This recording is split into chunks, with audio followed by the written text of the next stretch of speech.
station rules the nation. Truth FM 96.1, the heart and soul of Liberia.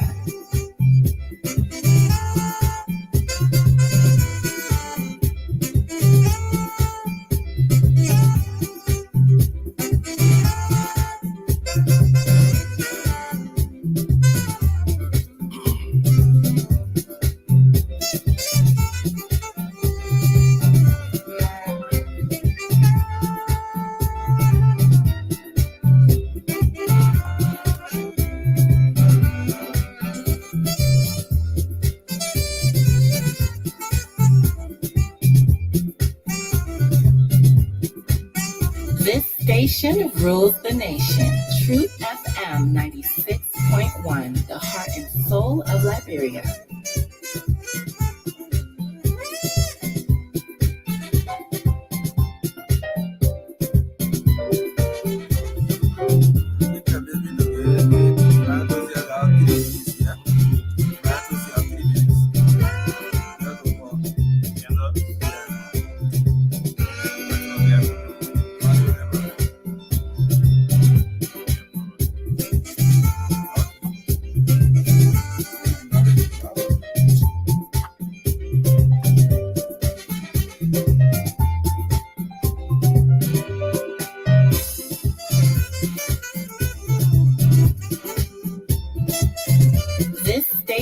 Rules the nation. Truth FM 96.1, the heart and soul of Liberia. Oh, yes. Monday morning. This is the TBS. The True Breakfast Show 96.1 megahertz on the FM band. It's great to be back on the Monday morning. Good morning, folks. Welcome to Liberia's biggest breakfast show, cutting across the breadth and length of the Republic of Liberia. The love of liberty matters here. Let justice be done to all. And now some of all of us. Good morning, Nimba. Good morning, Lofa County. Good morning, Foya. We hope all is well this morning. Good morning, Bapolo. Good morning, Grand Kidmount. Bommy County, Bone County, good morning. Grand Gidet, Grand Bassa, Mangibi, Montserrado, Sino, Maryland, Grand Cruz, Sino. This is Liberia's biggest breakfast show, the TBS. Poverty is the worst form of violence. Non-violence is a weapon of the strong. Say no to violence. Let's keep the peace and go to our elections. Good morning to all of our leaders. 8 days to elections. Those of you dreaming from representative to the Senate to the presidency. My name is O'Neill. This is O'Neill Roberts, MARKA Davis. For now, straight up to 10 o'clock this morning. Serving you breakfast, man. In the midst of this evening will come and pass and go, and the country still remains. Yes, good morning to you, my friend and brother Maka. Good morning. It's great to see you back on a Monday. Yeah, good morning, O'Neill, and it's great for us to be back here. Again, I love the quote. Yeah. Well, you love the quote. Yeah, absolutely. They were not presidential nomination. Yeah, so we're happy again to be here to serve our Liberian people. It's just that it's not a really good day for almost all of us who believe in peace. It shocked us over the weekend to have heard what happened and witnessed what happened in Lofa. So we are not too happy. It means that all of the message we've been sending from the 300 up to this time, people are still engaging in violence, and we are hoping that the appropriate actions will be taken. But yes, that's just the opening, but we'll talk about that in our studio chat this morning. It's great to be here. Good morning to all of our wonderful followers who have always been there with us on the show. It's great that we're here again. Yesterday was another day. Another day. Another political D-Day in Liberia. Until Sunday. Yes. Until this Sunday, everything ends. Yes. So we move. Sad day in Maryland yesterday. 7 persons died. Wow. Yes, collapsing of building. I mean, yes, Bobby Allison just filled me with this story. Wow. 7 persons die. The building just collapsed. I mean, on them. It's a sad thing. That's sad. 8 days to elections. Good morning to all of you listening. Again, before we start this fly MARKA, we want to announce to you that this is your independent guys, independent network. We'll say the truth. Whoever wins the presidency is our president. Good morning to my black president. George is still the president, in fact. Let me greet the president. Good morning to you, George Weah. Good morning to you, my black president. Good morning to ABC. Has that been in the comments? Joseph Boyka. Taiwan Sengongolo. Taiwan is still Nimba. Okay. Yeah, council need to come back to town. Sarah Benzo. Sarah said we don't know how to greet her. Yes, I received a call. One of the presidential candidates. Yeah, but always say this even will come and go. I don't think she's fair to us if she said. Yeah, but you know the people now too. So the people that can listen. They gotta listen. Yeah, you know. Yeah. Good morning to you, female presidential candidate, Mrs. Sarah Besolo Yanti, right? Good morning to you. Yanti, eh? Yeah. Okay, President Yanti to be. Yeah. Good morning to you. Dr. Clarence Monumba, good morning to you. Wow, where the breeze coming from? Yeah. Good morning to Sheikh Mustafa. Sheikh introduced something new yesterday. Okay. They remember riding a horse. Wow. Yes, good morning, Sheikh Mustafa. Robert Morris. The presidential candidates we are coming, these are people we are familiar with. The people that pass through our microphones. Yeah. Alan Brown also passed through here. Okay. Yeah. Although some people get 0.00% of the votes. No, on a fair note.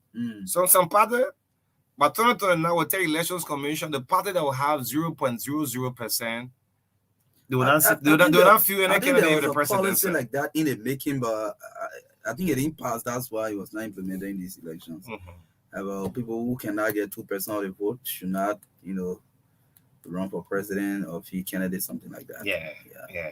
Good morning to all of you. I mean, in the midst of our country. First, this election will come and go. See you as our independent journalists. We may not be 95 or even 80%. All right. Let us sympathize with Clarence Jackson, our media colleague. I mean, his son got stabbed on Saturday in Carwell. Wow. Yes, journalist Clarence Jackson. I mean, our hearts with you. All seeing the Facebook. I mean, running with that. Yeah. The journalist son killed. Journalist son killed.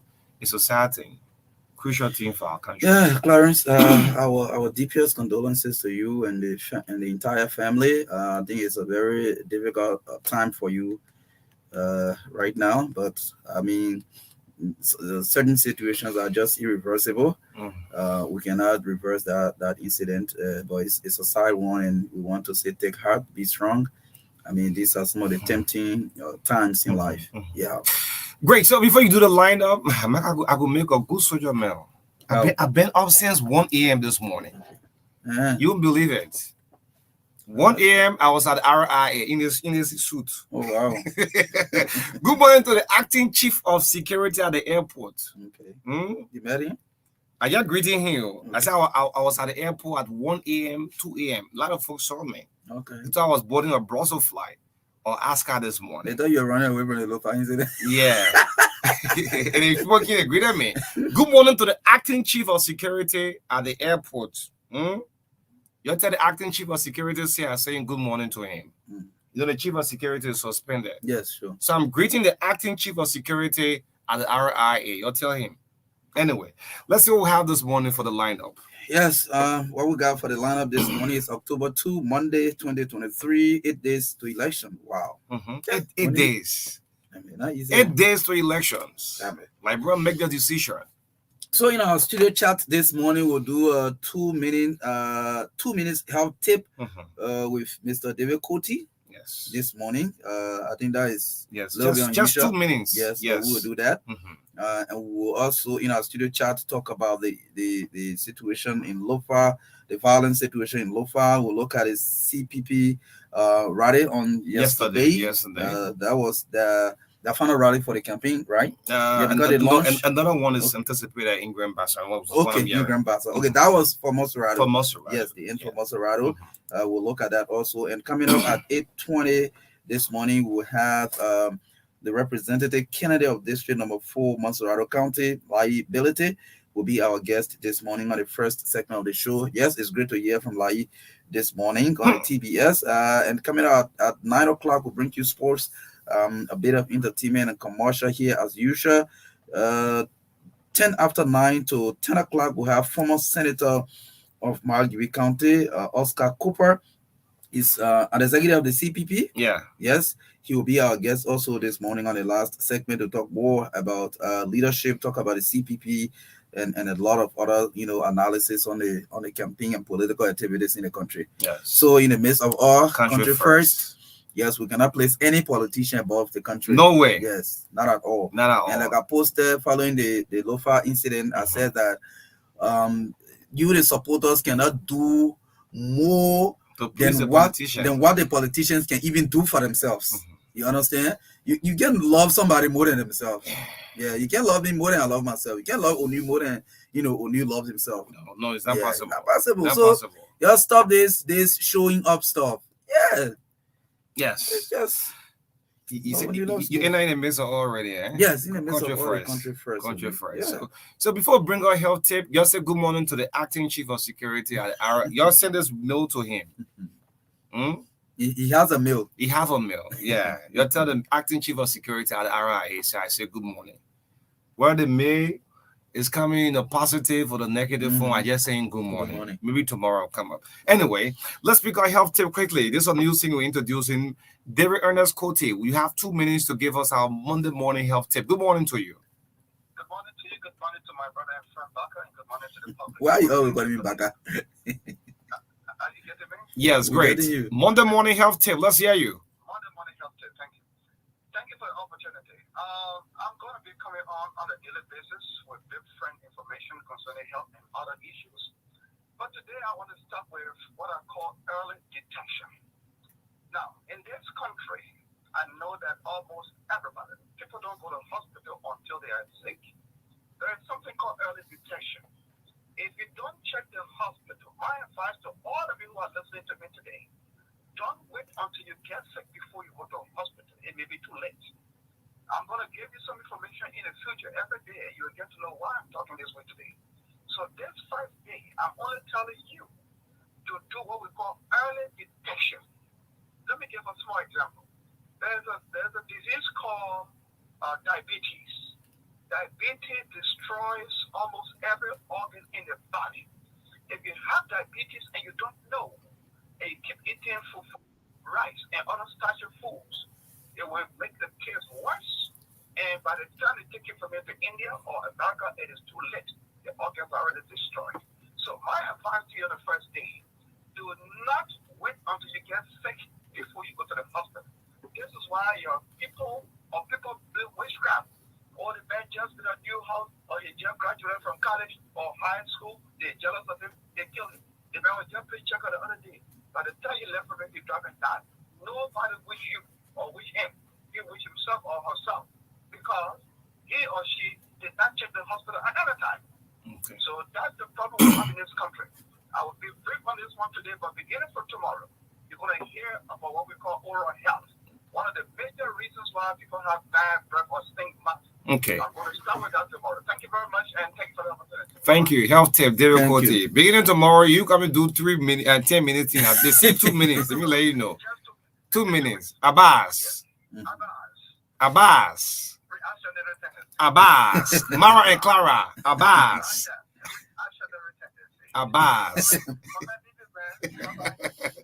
Yes, David Cote. That's a good. It's one. A good one. Yeah. Don't wait to get sick before you go to the hospital. David Cote. Yes. Good morning, folks. It's great that David started your day up with this health tip. Let's go straight into business now. The campaigning. Yes. Let's start with Lofa County, man. Sad time for our country. Very terrible time for Liberia. Watching videos. Look, I saw the video. I said that people are still brave in this country. People have not forgotten. The mind is like it's still raw. How possible we can love the politicians more than ourselves? Life is so sweet, it's so precious that you can trail the politicians for ourselves. So we'll leave the full investigation of the Liberian National Police.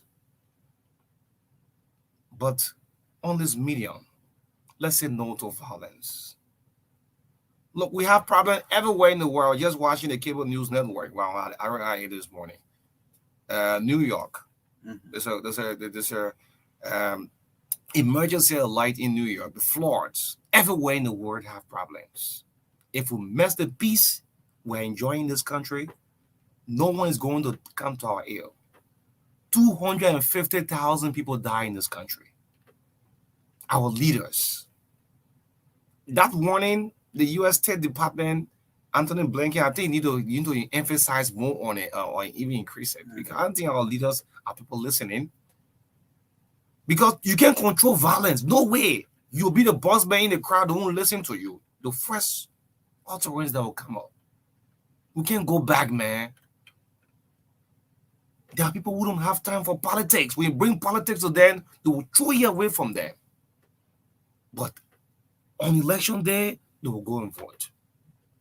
What I saw in Lofa, I mean, infrastructure was being damaged. The street lights, I mean, that at night hour is being useful to everybody to destroy all of that. Hey, man. What political game? We want to mess this country up? We have problems everywhere in the world. This morning, we just want to say no to violence. Leave it with the Elections Commission. If you feel that your political leader or whosoever will win the election, go and vote. And your vote will not be tampered with. People have come to Liberia so many times. Yeah, World Bank, WHO, this one, that one. I was watching a game. They are raising funds for the situation in Morocco and Libya. Of all of the games you watch in Europe, they'll have this hashtag on the screen. You screenshot it and just donate. People looking for money for me. We can't go back. Express your frustration at the ballot box. Hey, man. It's a sad thing. And that people are donating money to these things is because they were natural disaster. Yes. Natural disaster. But if you look for your own trouble, nobody's going to do hashtag to raise money for you. Yeah. Yes. So again, like Oniu has mentioned, we are not going to judge who is wrong and who is right. We'll leave that with the investigation to say that. But the matter of fact, we want to condemn the role play by both sides because it's not winning or giving thing. Everybody like both you sides, wrong, both I'm sides wrong. are engaged in violence. Yes. Which is wrong. But the police will investigate and bring up the actual outcome of what actually happened, what led to what. The police will come out with that. But we want to tell our Liberian people, the young people. I think, let me say in a low way that let me give applause to the young people in Monserrado County. We know there have been incidents of violence here at some point in time. But I think this election that appears to be tension-packed, there have been major political gatherings in Monserrado here that there are now being clashes, especially in recent months. Yes, so we want to give kudos to the people of Monserrado. But to the people in Lofa, we know that this election will be tension-packed. Initially, Lofa, is being seen as let's say the backyard or the stronghold of one of the presidential candidates. So, and then the ruling party say, well, Lofa, nobody can hold on Lofa forever. So let's go and create a base there too. So going and creating a base in Lofa too. Obviously you expect that there will be tension, but we cannot interpret that tension into violence. No, not at all. So we can't do that. All you have to do is convince more people to vote for you. Convince more people to vote for you. The opposition, to go there and say we are still the people of Lofa will still believe in our vision. You can continue to stand by us. That's all you can do. Only the people vote can give you power. Violence cannot give you power. No. Only the people's vote can give you power. So we want to condemn what happened in Lofa. We cannot be clear on the number of deaths and yes, like I even indicated in the news. We have not been able to independently verify the number of deaths. There are several numbers coming out. Other people say 2, other people say 3, other people say 4. So maybe the investigation will come up clearly to say these are the number of people that lost their lives. And I see the two political parties, like when they get into my spirit, blaming this one, that one. People have died. Yeah, they're doing blaming game now. They are doing blaming game. People have died. People lost their lives and they are doing blaming game. Okay. They should go to our young people, right? As the election, not the election commission, but the Supreme Court is giving serious priority to cases that arise from the electoral process. We also want the Ministry of Justice to give serious priority to investigation on issues that arise from electoral activities. Yeah. Okay. For example, today the full bench of the Supreme Court will hear the petition for the writ of mandamus filed by the UP today. So the case is being fast tracked. So issues about violence too, the investigation too should be fast tracked, so that we can't leave anything hanging and go to the polls. You understand, Oniu? Yes, we can't leave anything hanging and go to the polls. So I think that investigation should be commissioned today by the Ministry of Justice, so that we can get an outcome in 2 or 3 days. Sure. And actions can be taken, and then on election eve, we'll not get people, because obviously there will be closing activities of campaign in that same foyer. So to deter people from carrying on similar activities, there should be a fast-tracked investigation to come up with the findings before even the close of campaign. I think so. Sure. As the rain is falling, and I just close my eyes, thinking about the rain washing away someone's blood, right? In the Bible, when God called King and said, "King, where's Abel?" Abel had finished killing his brother. The rain is falling right now, right? Washing away someone. And look, no one blood should take it to any leadership in this country. And this goes out. Don't put risk yourself for any politician I want to say in this form of manner. The innocent blood that just died. It's a sad thing to watch those videos. If you look at that video, it will take you back to our terrible time. Those war time we had in our country, Liberia. International countries watching. What is happening? That I put fear among the people, yes, like things will go upside down in this country. But it is you, the citizen. Look at, it's a heavy pool in the room right now, Maka. The blood, the innocent blood has been washed away. Hey, man. No one blood should take it to any form of leadership. So can you imagine? Yes, the election, the campaign issues for which you are involved in violence, you don't have the opportunity to vote again. You can't vote. Families are going to be grieving. Yes. Families are going to be grieving. And there's going to be, which we don't pray for, there's going to be a lasting grudge between family. Forever. Y'all live in the same town. Because of 2 politicians who enjoying their money. Yeah. Put it that way. I'll put it that way. Put it in that way. 2 politicians who enjoying their money. You see their stomach, you see their skin clean. They're riding cars. You walking. Some of you are motorcyclists. 2 politicians who enjoying their money. Some of them children in America and places going to school. You wreck yourself. You young people, you wreck your life. Wreck yourself. Wreck your life. You wreck your life for a man who has millions of dollars in the account to take care of his children and grandchildren forever. And you are there raising them. I'm a political leader. What political leader? What political leader? What political leader? Some of you graduated from high school. You don't even have the opportunity to attain vocational education. You are struggling riding motorbikes. Some of you are engaged into agriculture, doing farm work, just to survive, to be able to even educate your own children. You are struggling. They are not helping. What a college you are getting for you there? What a big vocational training center you are getting for you there? Nothing. What an electricity facility? The one that are all the what is the pipe-borne water facility you got in for you? Who really cares about you? You better care about yourself, young people. Who care about you really? So today is Foya. Okay. Tomorrow. So those of you listening to us, when you see violence smelling, just move away from it. Move away. Move away from it. Our people of Grand Bassa, our people of Nimba, Magibi, Monserrato, Grand Jide, Grand Crew. When these political leaders come to give you out that campaign message, listen to them and go after the message, go do your normal business. Let me tell you, politicians got sweet mouth.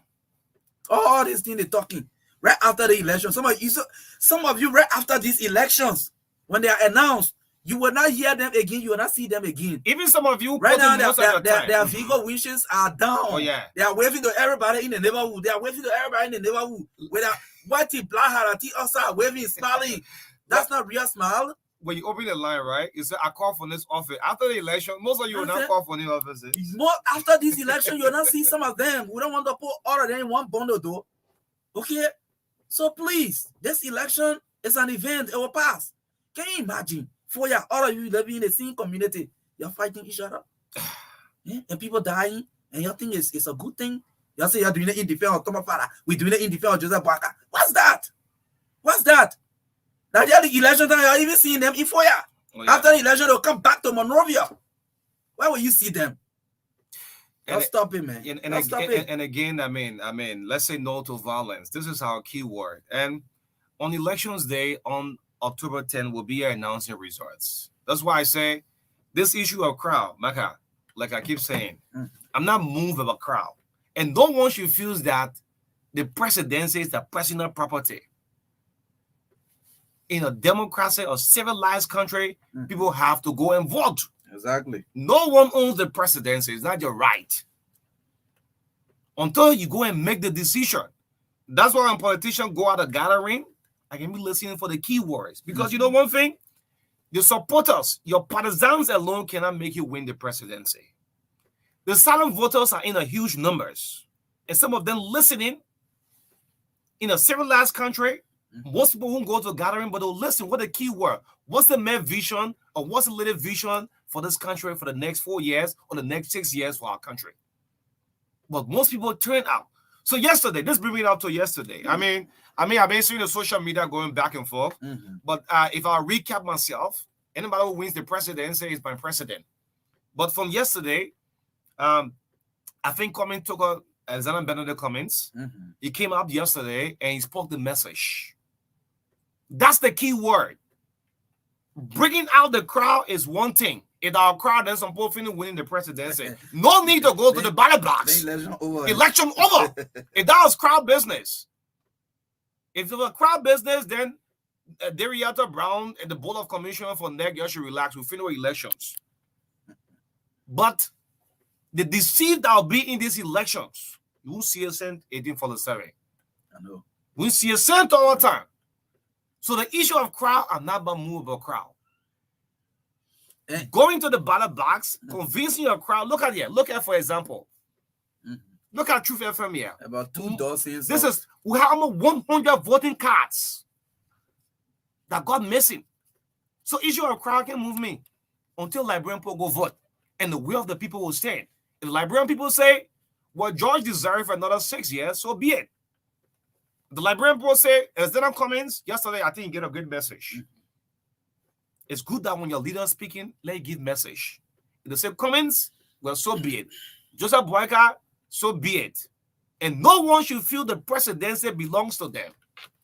The way of the people is the most powerful thing. Yeah, exactly. Wait for October 10th. Don't feel like you finish winning this result, this election. I said it to Teron Gongolo. I said it to Clarence Monuba, to Joseph Boakai, Alexander Cummings, George Weah. Nobody have won these elections. The social media is just one aspect. So you like it, you post another, but the reality here on the ground, the people will go vote. Be concerned about your pool washers.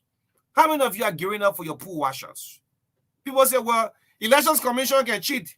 Sometimes the cheating don't come from NECO, it start rep from the precinct. Oh yeah. So area you don't have pool washer, compromise can take place. Start to deploy, start to recruit your pool washers.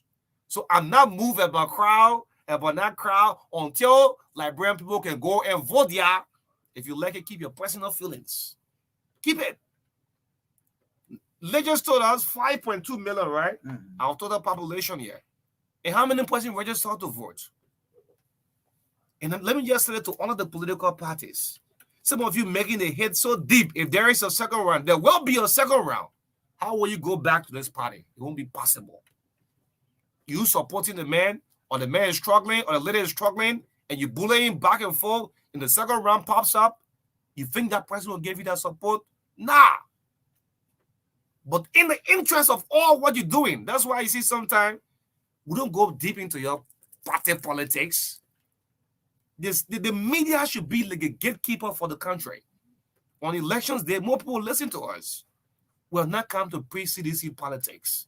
Unity Party politics, CPP politics. The Elections Commission will bring out that free and fair results. So get the telephone line. Please keep your personal feelings. This country here come first, man. Look at those in the power, the corporate world. A guy just landed. He came with Brussels. I said I was at the airport at 1 o'clock this morning, and I said, but people traveling, leaving the country. Why you coming to message? This is my home. I mean, I have nowhere else but Liberia, and I'm in the corporate world. Do you know how many banking, financial institutions we have? And these are all silent voters, though. Those in the security. So no one should feel like I finished winning this election. You lie. Until we go to the ballot box. Yeah, man. Let's see if we can get some. Yes, we will do. But just to add up to what Uni said, just in maybe a minute or two. Again, Liberian people, we have to listen to the message of people who want to lead us. You know the reason? Because it is by that we can hold them when they are given the opportunity. Because if nobody promised you anything, they just go on a campaign rally, the nothing, plenty, everybody pass. Yeah. After election, they'll come back and they may say nothing to you. They may owe you nothing. The last time I listened to President Weah, he said, I came for the first time, I didn't promise you anything, you voted for me, now you see what I've done, so I think it's time for you to vote for me again. Yes. So you understand? And George got right. So he tried to tell you that the first time I campaign, I didn't make any promise to you. George is right. So, and people talking about crowd business. The crowd will come. No message. Everybody go. You been promised you? He promised you anything? So that Oni has mentioned, the presidency is the people's power. The people's power as enshrined in our Constitution, Article 1. Okay?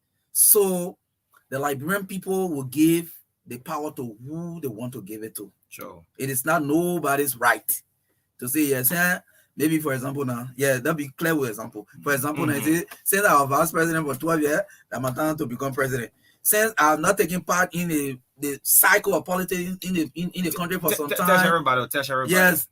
This is since I was vice president for 12 years, it's my time to become president. Okay. And that somebody will say that. And somebody will say, well, since I'm not being mixed in a cycle of the old politics, I'm a brand new person from the corporate world. So I think it is my time to become president. Or there's a president. Mr. Weah will say, yes, since other people in the 12 years, my settle are supposed to end 12 years too. I have the right. No, it's nobody's right. And Moniba is not going to tell the Liberian people that because my late father was vice president of the country, that I'm supposed to be president, it is my time. Yeah. Neither will Madam Sarah Bressler Yanti say, because I work in the UN sector, I will become president. So it is nobody's right. The power is inherent in the people. The people will give the power to who they want to see them as their leader. So nobody should clinch ownership to the presidency. Look. So the Liberian people, next week Tuesday, next week Tuesday, the Liberian people will go to vote and make the decision. And let me tell some of you, don't be surprised. You say, oh, the other community, the people like me, when I went there for the program, they poking us up plenty. The whole side get locked down. It's not for you. Not for you. I know some politicians who voted in their own neighborhood. The particular room they voted in, only 3 persons voted for them. They didn't expect that. Oh. They didn't expect that. And it's mixed. Yeah, it's mixed. Yeah, so you have to go. Yeah. Yeah, you gotta go and address it. Yeah, the senator should come knife if they ain't coming ahead of time. Yeah, so So no one should feel that they're supposed to be president at this particular point in time. Leave the decision with the Liberian people. All you do is campaign and give your message. If the Liberian people buy your message, they will make you president. Nobody owns title to the presidency, for which you are going to engage in violence. Say, oh, that means I want to be represented in a district. If that don't hit nobody, so any supporters will attack. No, not at all. The Liberian people will vote their free will. You see, Liberian people, let me tell you also, after the election, sometimes it takes 4 years before we talk about new campaign. That's the time you see these very people now coming back to behave the leaders. After election, for example, 2018, right after the inauguration in 2018, some of you never lay eyes on your representative again until 2022. 2020, there was a midterm election. Some of them were showing face. 2022, before you started to see some of them again to come back to add a good Samaritan. Liberian people must learn from the past. We can't continue to do the same thing over and over and expect different results. In the words of Alexander Cummings. Yeah. Yeah. So before we get the lines activated again, Yes. want to see the Liberian people. Whoever wins the presidency is our president. So keep all your personal feeling. If the campaign manager, you're not campaigning well, if the campaign manager, Eugene Nangwe, right, for the CDC, right? If Eugene is not campaigning well, CDC will not get that vote. Louis Brown, the CPP campaign manager, if you're campaigning well, ABC will not get a vote. Darius Dillon, if you put more of your time on Facebook, 2% just following, and if you get 15,000 people viewing you, commenting, everything on the country. If you're campaigning but everybody are commenting for your post for you. Yeah, your vote. Yeah, I mean, if you're not campaigning well, you will not get the vote. And all of the, I mean, you campaign chair. Tomorrow, we want history to remember us. And let me just let the politicians know the same way some of you are being deceptive. That's the same way some of the voters are deceptive to you. Oh yeah. White, black, everybody showing each other in the country. So don't be surprised. The place you expect to get 50 votes when you get 13 votes from there. Don't be surprised. Don't be surprised. Yeah. Secret ballot. Secret ballot. The Constitution calls for secret ballot. Your vote is a secret. No, you want to tell anybody we. And I again want to tell the National Elections Commission to ensure that people should not be carrying a cell phone behind the screen to go vote and take picture of it. Because you know why? We're hearing that some political party have people voting cards. More than 100,000 voting cards. And all the elections, the interesting thing, you're not going to vote for the person. Yeah. Okay, keep a voting card, right? On election day, I can't take it for you, and I'll go for it. Maybe they can't give it to them on the line. Who knows? Even they give on the line, but you're not going behind me in that queue. Exactly. So Elections Commission now, except you put a rule and say, well, no mobile phone should be allowed because you got to be on the voting queue. According to what we learned, you have to take the picture, then they give you something. Yeah. You take half. Are you after selling, voting? Are you selling? Are you selling your family? Are you selling your country? How much are they giving you? On a normal note, sometimes people weekly expenditure is sometimes $100, 75, 50. So if somebody gave you $100, you use it for 1 month. After that 1 month, what next? And this is why what's next? After the 1 month. Yeah, nobody will buy a vote for $50. But what was you saying? Where you got money from? Because somebody can give you 50. You get $50 to 10,000 person. I'll bet you, man. So let's get the lines activated. But the key word is here. Say no to violence, please. This one who have not come to preach any political party message here for you. We have not been doing it before. We've never been doing it before and will not do so. The issue of crowd until the people go vote. When Jesus entered into Nazareth, everybody was like, Hosanna, Hosanna in the highest. Blessed is he who comes in the name of the Lord. Hosanna, Hosanna. The same people that say, Hosanna, Hosanna. Are the same people that say, yeah. And when it's that crucified, you heard them in the background again cheering. Whoa! Let tune say, crucify. Let him be crucified. Crucify him. And he's a wicked man. And you see people who are saying Hosanna, they were the cheering squad now. Oh yeah. Like whoa. So that's a clear analogy of what sometimes the election looks like. Nobody when you go over the campaign, I will say as soon as you leave. And let me tell you, sometimes we the reporters will go to some of the political program, we can hear a lot of things. You understand? Yeah. Right after as soon as the political leader or whoever the politician leaves, they hear it. They think to the people they're talking about. They look at it one day. I think you can't do it. Yeah. You've been winning already. Yeah. Now they thought it can be giving some of you back when you leave. We can hear it. Yeah. Follow it. We're hearing the people. So nobody winning yet. So don't go to one gallery. Even Joe, we are money. Is it a neighbor who I think I get 5,000 for there. The biggest responsibility of Joe, we are right. Yeah, he's the incumbent. You have not won it until Liberian Paul go for it. Exactly. Joseph Boaka, you have not won it. Alexander Cummings, you have not won it. 7-year contract, Liberian people get George Weah. They didn't get in 12-year contract. You got to work to get the other 6. Yeah. Let's get some calls coming up. 07070202579. We're doing some switching. Yeah. What's going on? Yes, let me take this one. Good morning. Good morning, MARKA. Let me say good morning to you. This the national movement chair for the Federal District 5, and I'm calling from the soft office of Mr. Moses Amutosi. Man, let's go to the issue we're discussing and stuff. All the political party office introduction. Yeah, call your name. Where you call from? Let's go to the issue, please. Yes. Markers, we are only just selling. You know, politicians are deceptive. So the voter, they are also deceptive. So until the election day, and let me condemn the act of violence. Look, Marka, after authority, we stay Liberian. We stay be in Liberia. Our brothers and sisters will meet our brothers and sisters. Our friends will meet our friends. Not to kill them. It will kill everybody who want to vote for us. So I think we need to step up our game and get on more. If we never part of doing more civil education, the way militant and militant have, we will not go their way. The political should be involved in civil education.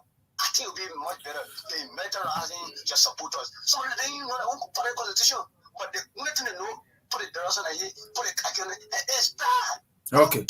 Thank you. We don't have a lot of your time. Let's stick to the 1 minute. Good morning. Yeah, good morning. How are you this morning? Good morning, sir. Your name, where you join us from? My name is Brother Frank Javli Lewis. I'm calling from my resident this morning. First of all, I should commend you guys for the peace you guys have been pushing in this nation. Because I believe that the radio station nearly reached almost like 8 or 9 counties in the big correct. Exactly. You're right. Okay, then. You know, you said something very important, but like President, I'm looking at you. Can you imagine the thing that happened in Lofa County? You really protest to my eyes this morning. I saw that guy lying there in the pool of blood and the water washing away his blood.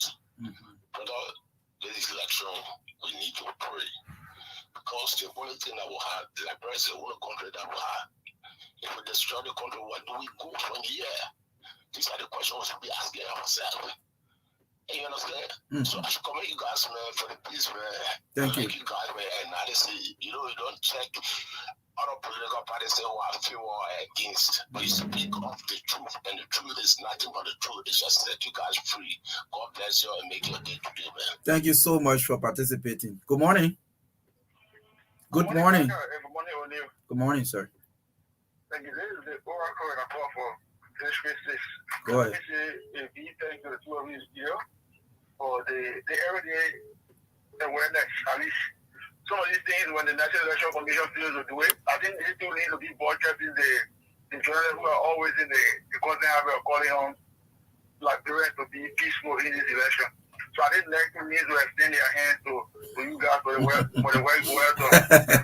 Well, it's our civil responsibility also anyway. So let me say that this is we all fear that we condemn the violence out in Lofa. So whosoever was responsible or was the being actor, because there must be cause and effect. When there is a cause, there will be effect. So whosoever was the cause for that effect should be brought to book. For inner side, the police should be very unique. Sometimes one of our major problems, we always do investigation and nothing can come out of it. I hope it will not be in this from the minor. But let me just last one about that crowd thing I was discussing. You know, we accepted the crowd challenge, ATS challenge.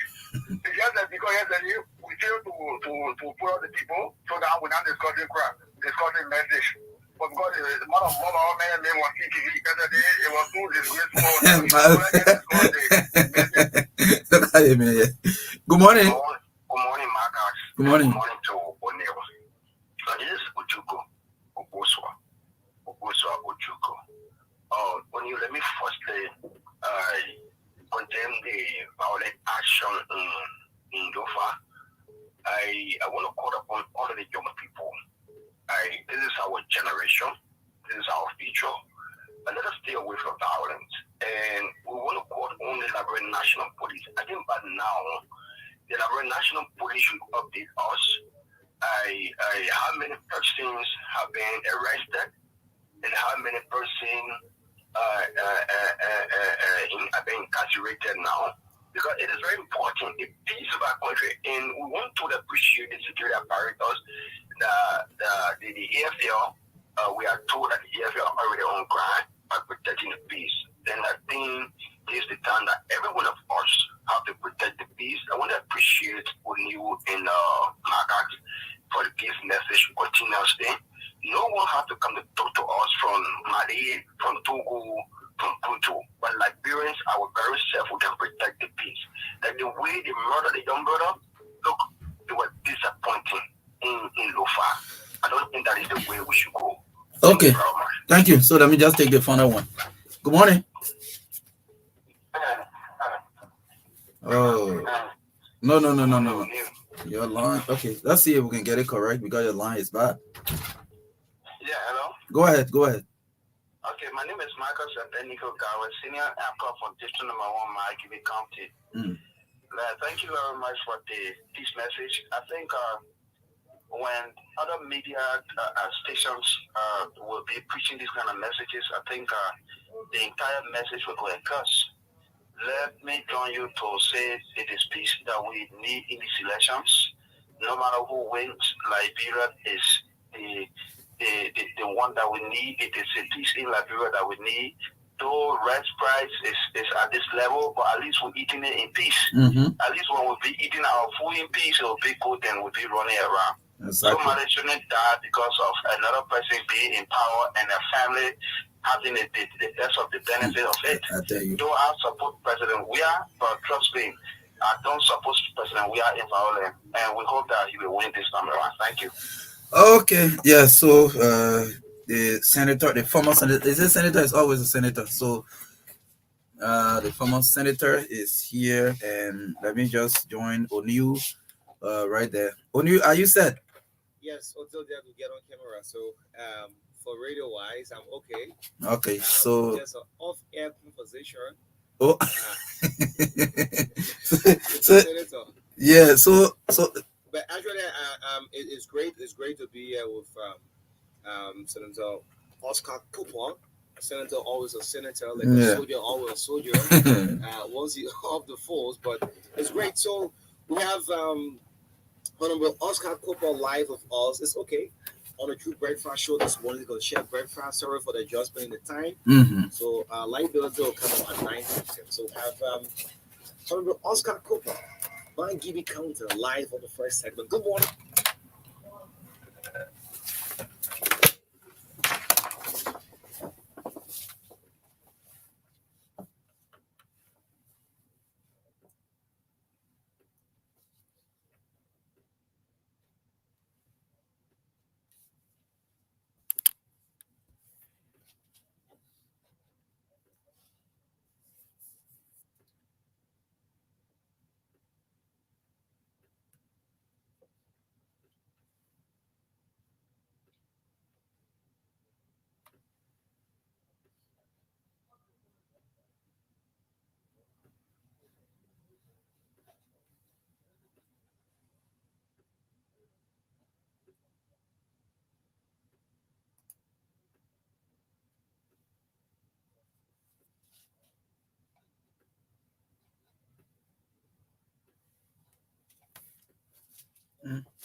watch how things are in the political arena. So I didn't try this year because we are not ready yet. The organization is not ready yet to carry me forward nationally. I tested the water small, but I just tested it. Well, yeah, the Oscar Cooper experience, but now we got the Liberia solution. The Liberia solution. Yeah, the Liberia solution. You spend most of the time on the all my time on the farm. I don't come. I think I've been in Monrovia for 5 months. For 5 months. 5 months. Okay.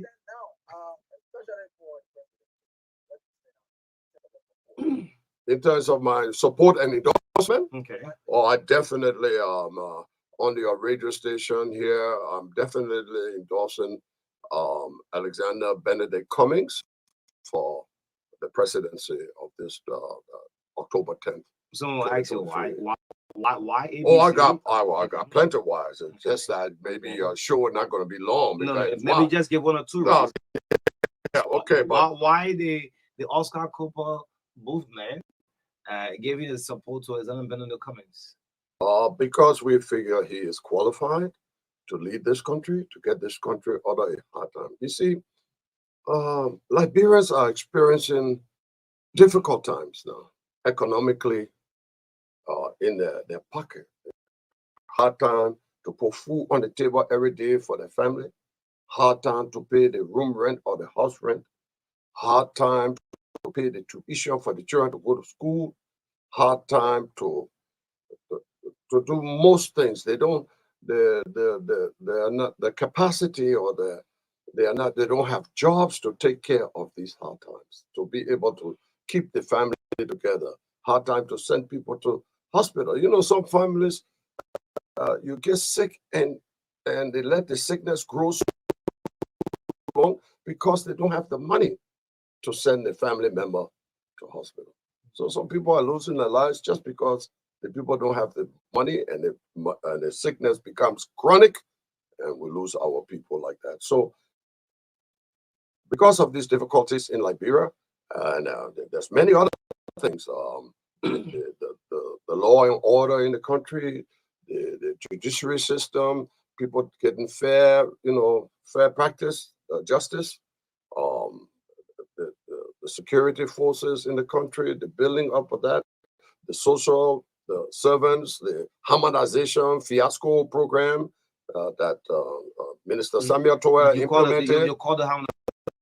There's many hard times that these were introduced for the George Weah government. I was there. I was senator at that time. You're senator. Yeah, I was senator. You call that fiasco? Yeah, because you can't cut. You see, you want to make space for your partisans to get jobs. So you bring some. All directors making the same money. If Oscar is at LRA, no.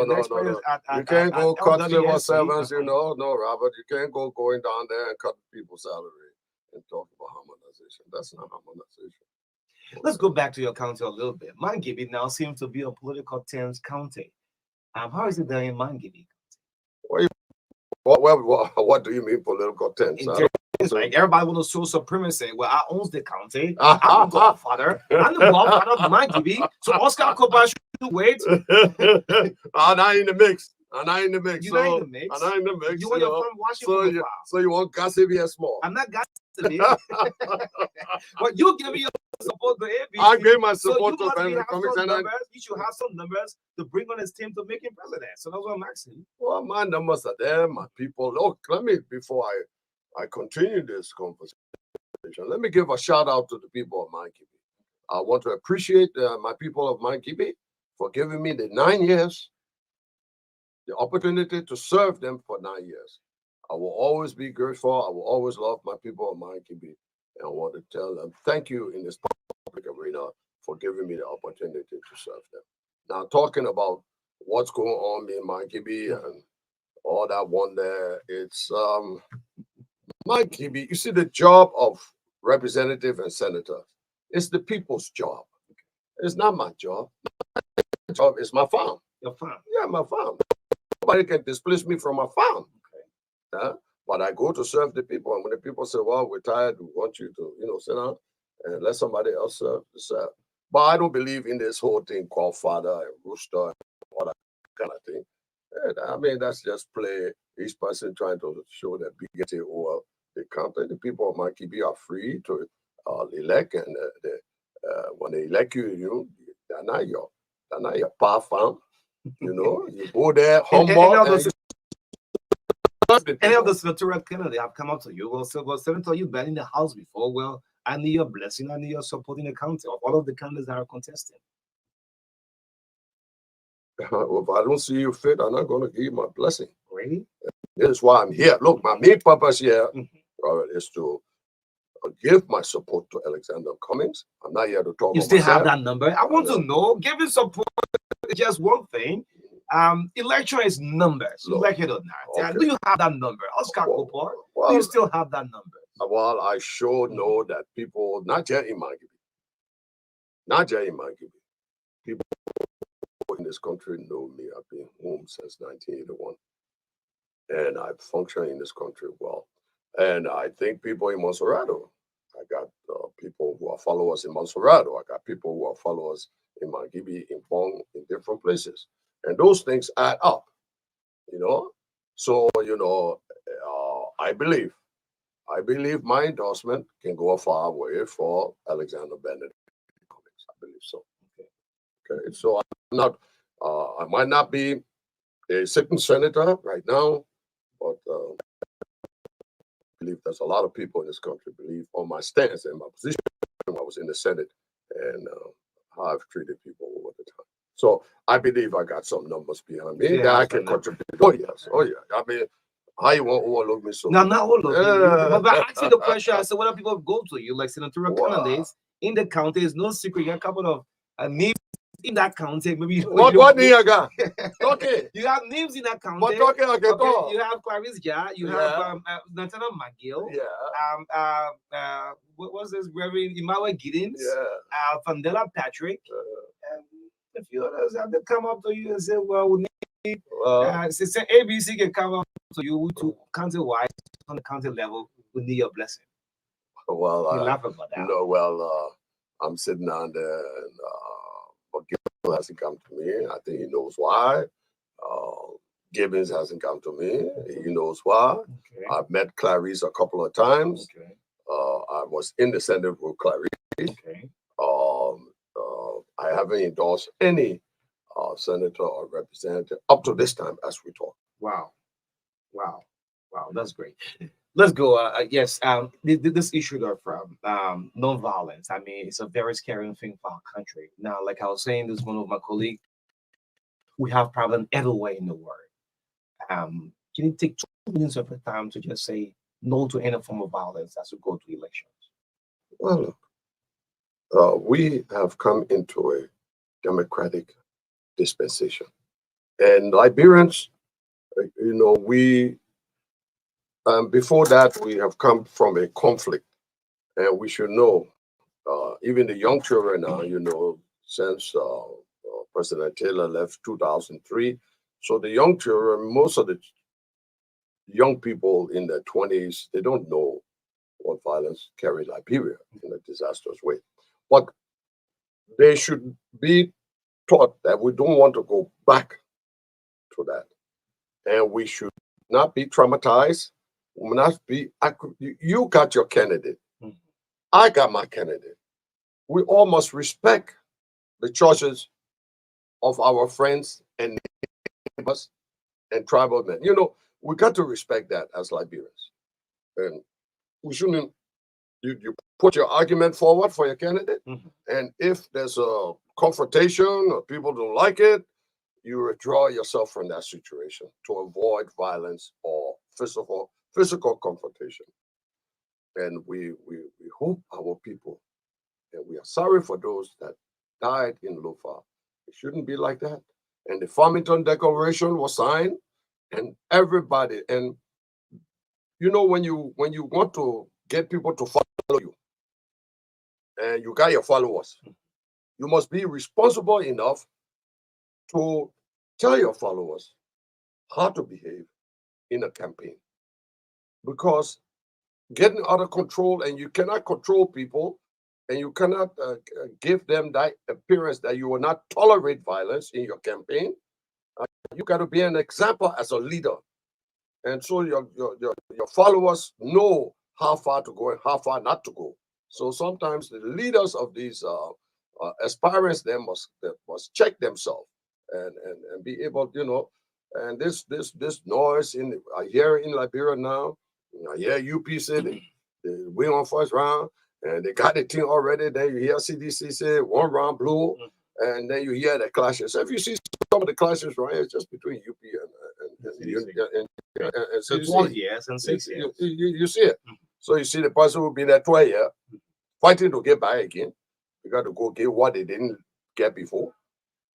Then you see the person who be 6 years say, my time now over here, I got another 6 years. So that clash is coming, and those two parties got to control their emotions, because we don't want our people, even if they're partisans, followers, to be heard. So there's a responsibility that comes with being leaders or aspirants, and those things must be addressed by those members, that this must not occur again, and our people must not be harmed because of this, because we're on a different trajectory. Liberia has come a long way, and we want to keep the peace and stability of this country, because if without peace and stability, well, we've been through that, got chaos, and it's not good, and it can't develop no country. So this issue of 1 round victory, because of an election from 2005, 2011, 2017, second round. So what this issue of 1 round, where is it coming from? Well, maybe some of the people are very optimistic or what, I don't know. But I can tell you. Do we have a vote in a basket? Maybe on election day, just open that basket and that vote just go one way. I don't think. CDC say 1 round, rounds and victory. The Unity Party, 1 round. It can't be, man. If you're doing data and statistics, I don't think there's any candidate that can take this thing in 1 round. So you should just refrain from that and let the NEC do their job, and whatever the Liberian people do their job and go and vote. And after the counting of the votes, we'll see whether it's 1 round or 2 rounds. But I, sitting here, don't think so. You said you are endorsing the presidential data of the comments which you have done, but what reasons can you give other Liberians to also follow you in ensuring that successful at the presidential data? Look, I've been in the Senate for 9 years. I have my oversight responsibility. I didn't take it lightly over Ministry of Public Works and whatever other committee I serve on. I came here today to explain to the Liberian people why I believe Alexander Benedict Cummings will be the right man. We, the voters in Liberia, we need to start doing different things. We can't be doing the old thing and expect a different result. And Alexander B. Cummings, a Liberian that has achieved, and maybe our people don't, they can't visualize the achievement of this Liberian. And I came to articulate that he went to Nigeria as managing director for Coca-Cola. And Nigeria got 200 million people. Liberia, we got 5 million people. And Mr. Cummings served diligently, that he was recognized by the higher up of Coca-Cola international corporate level. I said, but this Liberian young man can make us make money. He can manage a lot of stuff. So based on his performance, they decided to make him president Coca-Cola Africa. That's magnificent for a Liberian to accomplish that. 50-something countries in Africa, everywhere you have a Coca-Cola plant, this man was managing those other managers in their respective country. So he has experience, he's gained experience based on that. That's no small feat. He did well there. Then they said, my man, come to Atlanta, Georgia, and be Coca-Cola vice president for administration worldwide. Liberian people. For black men to reach that stage in white man country, not easy to do. Not easy to do. They call it breaking the glass ceiling. For you to go Coca-Cola administration vice president worldwide, or 100 and something countries. And you have Coca-Cola in. And let me tell you, Liberian people, you know, our people can't visualize what this man has achieved. And I came down here to try to help them to visualize it. Okay. Coca-Cola International, or Coca-Cola, the corporation, is over 100 years old company in America. And Coca-Cola, its net worth is in the billions of dollars. It's not play toy. A Coca-Cola operating budget per year could be $10, $11 billion a year. Coca-Cola sales per year is $43 billion per year. Our budget, to get out to a comparison, my fellow Liberians, our budget is $700 million a year. And so I laugh when people say Cummings doesn't have the experience, or they say Cummings doesn't have the government experience, this thing. A president basically is a manager of a country. A president is managing the human resources, the natural resources, for the benefit of the people of the country, so it can trickle down to them. And preparing the people, the human resources, to obtain jobs and to skill them and educate them. And basically, this is what a president does. He manages the affairs of the country for the betterment of the people. So I believe with Alexander Cummings' experience, and you know, when you're going up in different places, this man worked in Nigeria, he worked in Kenya, he worked in London, he worked in America, he worked in South Africa. And when you're doing that, you're gaining experience and you're meeting people of high quality business people as you go on, that you can make those contacts pay off in the future. And I believe because of this, Alexander Bennett Cummings has that opportunity to attract that to Liberia. Now, let me just turn a little bit. Liberia budget is $700 billion. It's too small to develop this country, 5 million people. So don't go there as a president depending on that 700 million. Go there as a president to grow that 700 million to 3 billion in the shortest possible time, so you can deliver to your people what you are promising in your campaign thing. I believe Alexander Cummings can do that. I believe he, you know, when you reach the vice president of Coca-Cola, and you come out with a clean record, you retired, no bad record against you, you come up with the credibility and the trust from people. So one thing we have to do in Liberia for the young people who are graduating from college, for the young people who are graduating from school, you suffer, send your children to college, they can't have no job. They go to high school, no skill, no job. And we need someone to change these things, to make this thing a reality for our people. But going back to the 700 million, growing it to 3 billion, you need somebody to manage the affairs of this country, because you have to build roads. You need infrastructure. You're talking roads, you're talking electricity, you're talking safe drinking water coming to everybody's homes, not hand pumping around here in 2023. You're talking about education, quality education. You're talking about paying teachers well. You're talking about good health system. Government schools must be better than private schools, because government schools are there to give access to our vulnerable people to send their children to school that can't afford private schools. So therefore, government is government. Government schools should be better than private schools. That should be our achievement. If we see it differently, if other countries got private school better than government schools, we should change that in Liberia. So all these things need money. Roads, electricity, safe drinking water, sewer system in the cities. These are the infrastructure development, the agriculture system. You still got people holding cutlasses talking about making farms, agriculture. You're talking about you want your people food security. He could tell the man food security. 2023, you're still holding cutlass on go to cool. So you need money to mechanize the agriculture system and to bring people in who know what they're doing.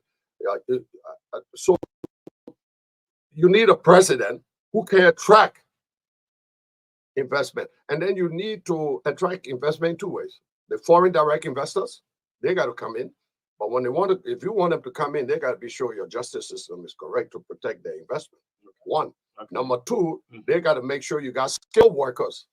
That when I bring my company here, I can find people who are skilled, and I can put them on the production line, and my company will make money. Nobody come here because you say, Liberia, Liberia. No, business people come here to make money, to make a profit.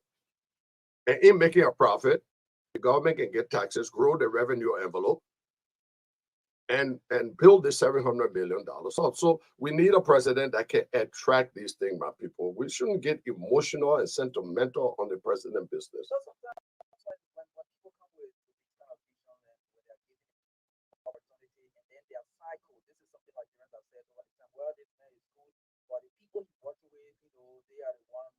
No, I don't believe in that. What's your name again? I'm sorry. MARKA? Yeah. Oh my God, I don't believe in that. I hear people poke blame. Oh, President, we are a group of the people around here. Oh, Taylor, a group of the people around here. Oh, anyone, a group of the people around her. The buck stops for the president. Whatever your failure is, you are the executive. You appoint ministers. You appoint commissioners. You got to appoint competent, qualified people. So you can, excuse me? Well, then you got to correct that. You got to correct that. If you see one of your ministers or you see one of your commissioners or your director for an agency that's supposed to be delivering the goods to the Liberian people, they're not doing the job, you fire them, you correct it, you reprimand them. Excuse me? I believe Cummings. I was explaining something about Cummings, the reason why I'm supporting him. And I was getting down to that. The main thing Liberians will know, all the promises everybody go out, candidates, presidential candidates, when you make me president, I will do this. Well, at the end of the day, fellow Liberians, it needs money. And besides money, attracting investment through the foreign direct investors coming in, I will get that on that too. And then you need the donors. You need donor confidence, international donors, the American government, European Union, China, all the donors you need to attract money to help you while you straighten things before you get off the ground on your administration. So you need donors that will trust you over $1 billion. You need donors that will support your school system, your health system, your infrastructure system, and that you will take that money and use it for the intended purpose. So Cummings comes with that. And why I say he comes with that, you say people change. No, man, Cummings can't change. He's in his mid-60s. He's achieved. That's why I started off with Alexander Cummings' achievement. He achieved up the scale in Coca-Cola. He's not going to change. And he has the experience to manage and make sure those people he appoints as minister. You know, one of the big corruption in the country you keep missing? Everybody think about taking government money stealing. Yeah, that's corruption. That's stealing. But one of the biggest corruption is when leaders get appointed by the people, elected, they go there and put their partisans that don't have the competence to manage the ministries or the agency. And that brings up, it's a bad corruption because that devastates the people that are supposed to receive the educational deliverable, receive the health deliverable. You see, so it corrupts the system. And I believe Alexander Cummings will not make that error. He will put people, and the funny thing with Alex is that if the Liberian people gave him the opportunity to serve them, the sedition will enjoy, the United Partisan will enjoy, the ANC will enjoy, the MPP will enjoy, the Liberty Party will enjoy, Liberians will enjoy because you're going there with development arm of bringing in development for your people. So development will not be where it will only go to CPP people or ANC people or Liberty Party people. No, that development. He'll be a president of inclusion. He will be the president of inclusion. He's a neutral party in this whole noise we have here these few days. So I came here to express why. When I say to support this person, I'm not doing it. I got a reason why. And my interests are like Liberian people. I'm okay. Whether some Alex Cummings go there, or George Weah go there, or Buckeye go there, it ain't gonna change nothing for me. I'll be all right. But as a former leader and still a leader in this country, people look up to me. I have 100 workers working on my farm. I got 600 children in school on my farm. I've been there for 16 years. People look up to me, and the Liberians are coming to make a major decision for another 6 years.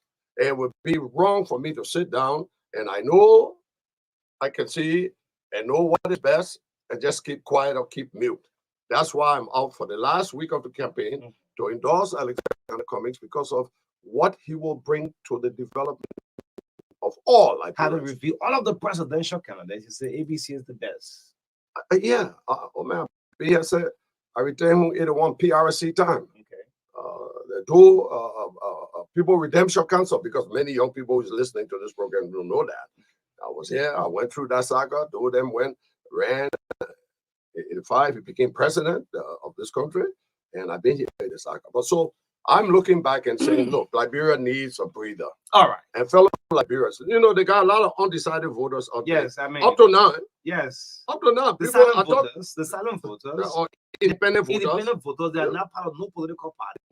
Right. Elections, they don't go in for it. They'll go somewhere. Okay. And those are those people I came here to talk to. Okay. To capture them for comments. You see, so I don't want to be this. I was trying to answer why I say Alexander Cummings, and there's many reasons. And and another thing, Liberians, we say just sometimes we forget. I will get into some of the kumujumaku of my time in the Senate. Okay. But I want to tell one thing before I miss this one. With Alexander Cummings, the private sector, let me ask you, how many Liberians of the private sector, what do they own? In the private sector? In the private sector of the country. Liberians, President Weah said, you will not be a spectator. Maybe you'll play on a fee. But my brother, we're not even on a fee. So, Liberians, if you take 100% of the business wealth of this country, the business wealth, the commerce, the trade, bringing in building material, bringing in cement, bringing in selling beer, the business wealth of this country, you will find Liberia are displaced in their own country. Liberians don't own. If you got 100%, maybe Liberia own about 5% of the economy. All right. And that's dangerous. And we need somebody to come in and clean that up. Liberians got to participate, and we don't own our economy. Because when you don't own your economy, you cannot retain the money, the profit you make to build, to invest. So those who are owning it, the foreigners who are owning it, they're taking the profit, they retain earning, they're taking it out of Liberia. So that why Liberia can't really develop.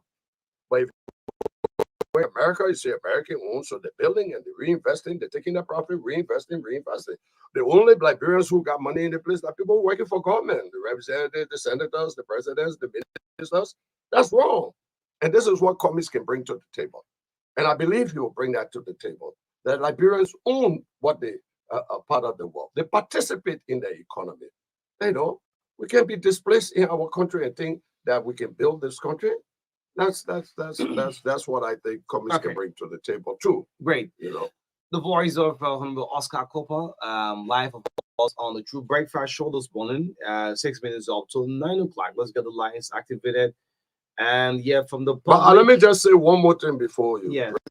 Because people when they come in with I mean, you have to listen now. I will listen. Yeah, I came to endorse Alexander Cummings. That is clear. And you got your hardcore sedition. I didn't kind of talk to the hardcore. The mine's already made out the hardcore, and that's respected. And you got your hardcore Unity Party. You got your hardcore CPP. I came to show less Liberian setbacks for a week before election, and let's reflect on what are the asset of a leader, of a president, and what should they bring to the Liberian people to get out of this suffering. So I came to talk to the Liberian people on why I say this. And there's many things in the legislature, in the Senate when I was there, that doing Unity Party. I left Unity Party in 2016. And there are many things that went wrong. All right. And the Liberian people have tried the Unity Party soup. They have tried the CDC soup. Now let them try the Cummings soup. Okay. Great. So let's pick calls on the line this morning 0770-153-265. We have Madam Mandina Wiesel live with us by mobile this morning. Good morning. And good morning to MARKA and good morning to Senator Cooper. I've really enjoyed your discourse, and I hope that Truth FM will call you again from your farm. But you just to say that Mr. Cooper is very enjoying a contented life. And you see, he has not been in town for more than 5 months. I went up there, I was on issues, and I started, that is fine. He's living a good quality life. And the fact that he's able to break down those leadership qualities that we will be looking for in the next president. I just want to say thank you to Mr. Cooper because he is living, he's giving back 100 workers, started by 10, that's the number of people he's taking care of, 600 children in school, that's a school that he is in. It's family support, it's all private contribution. Pastor Finda, Mr. Cooper says the Cooper is the guy in the area. So that he's come taking up his time this morning, I'm very pleased. So again, I just want to say, that's all the Senator Cook. God bless. Thank you, All right. Thank you so much. 0770-153. Good morning. Morning, you're live. Go ahead. Call your name. Nobody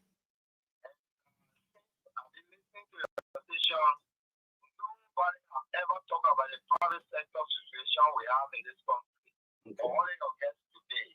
I would have loved to have asked whether government is capable of managing those private agencies or we go for privatization. Because really we don't have any private sector. And none of these educators can talk about that. And he talk about that.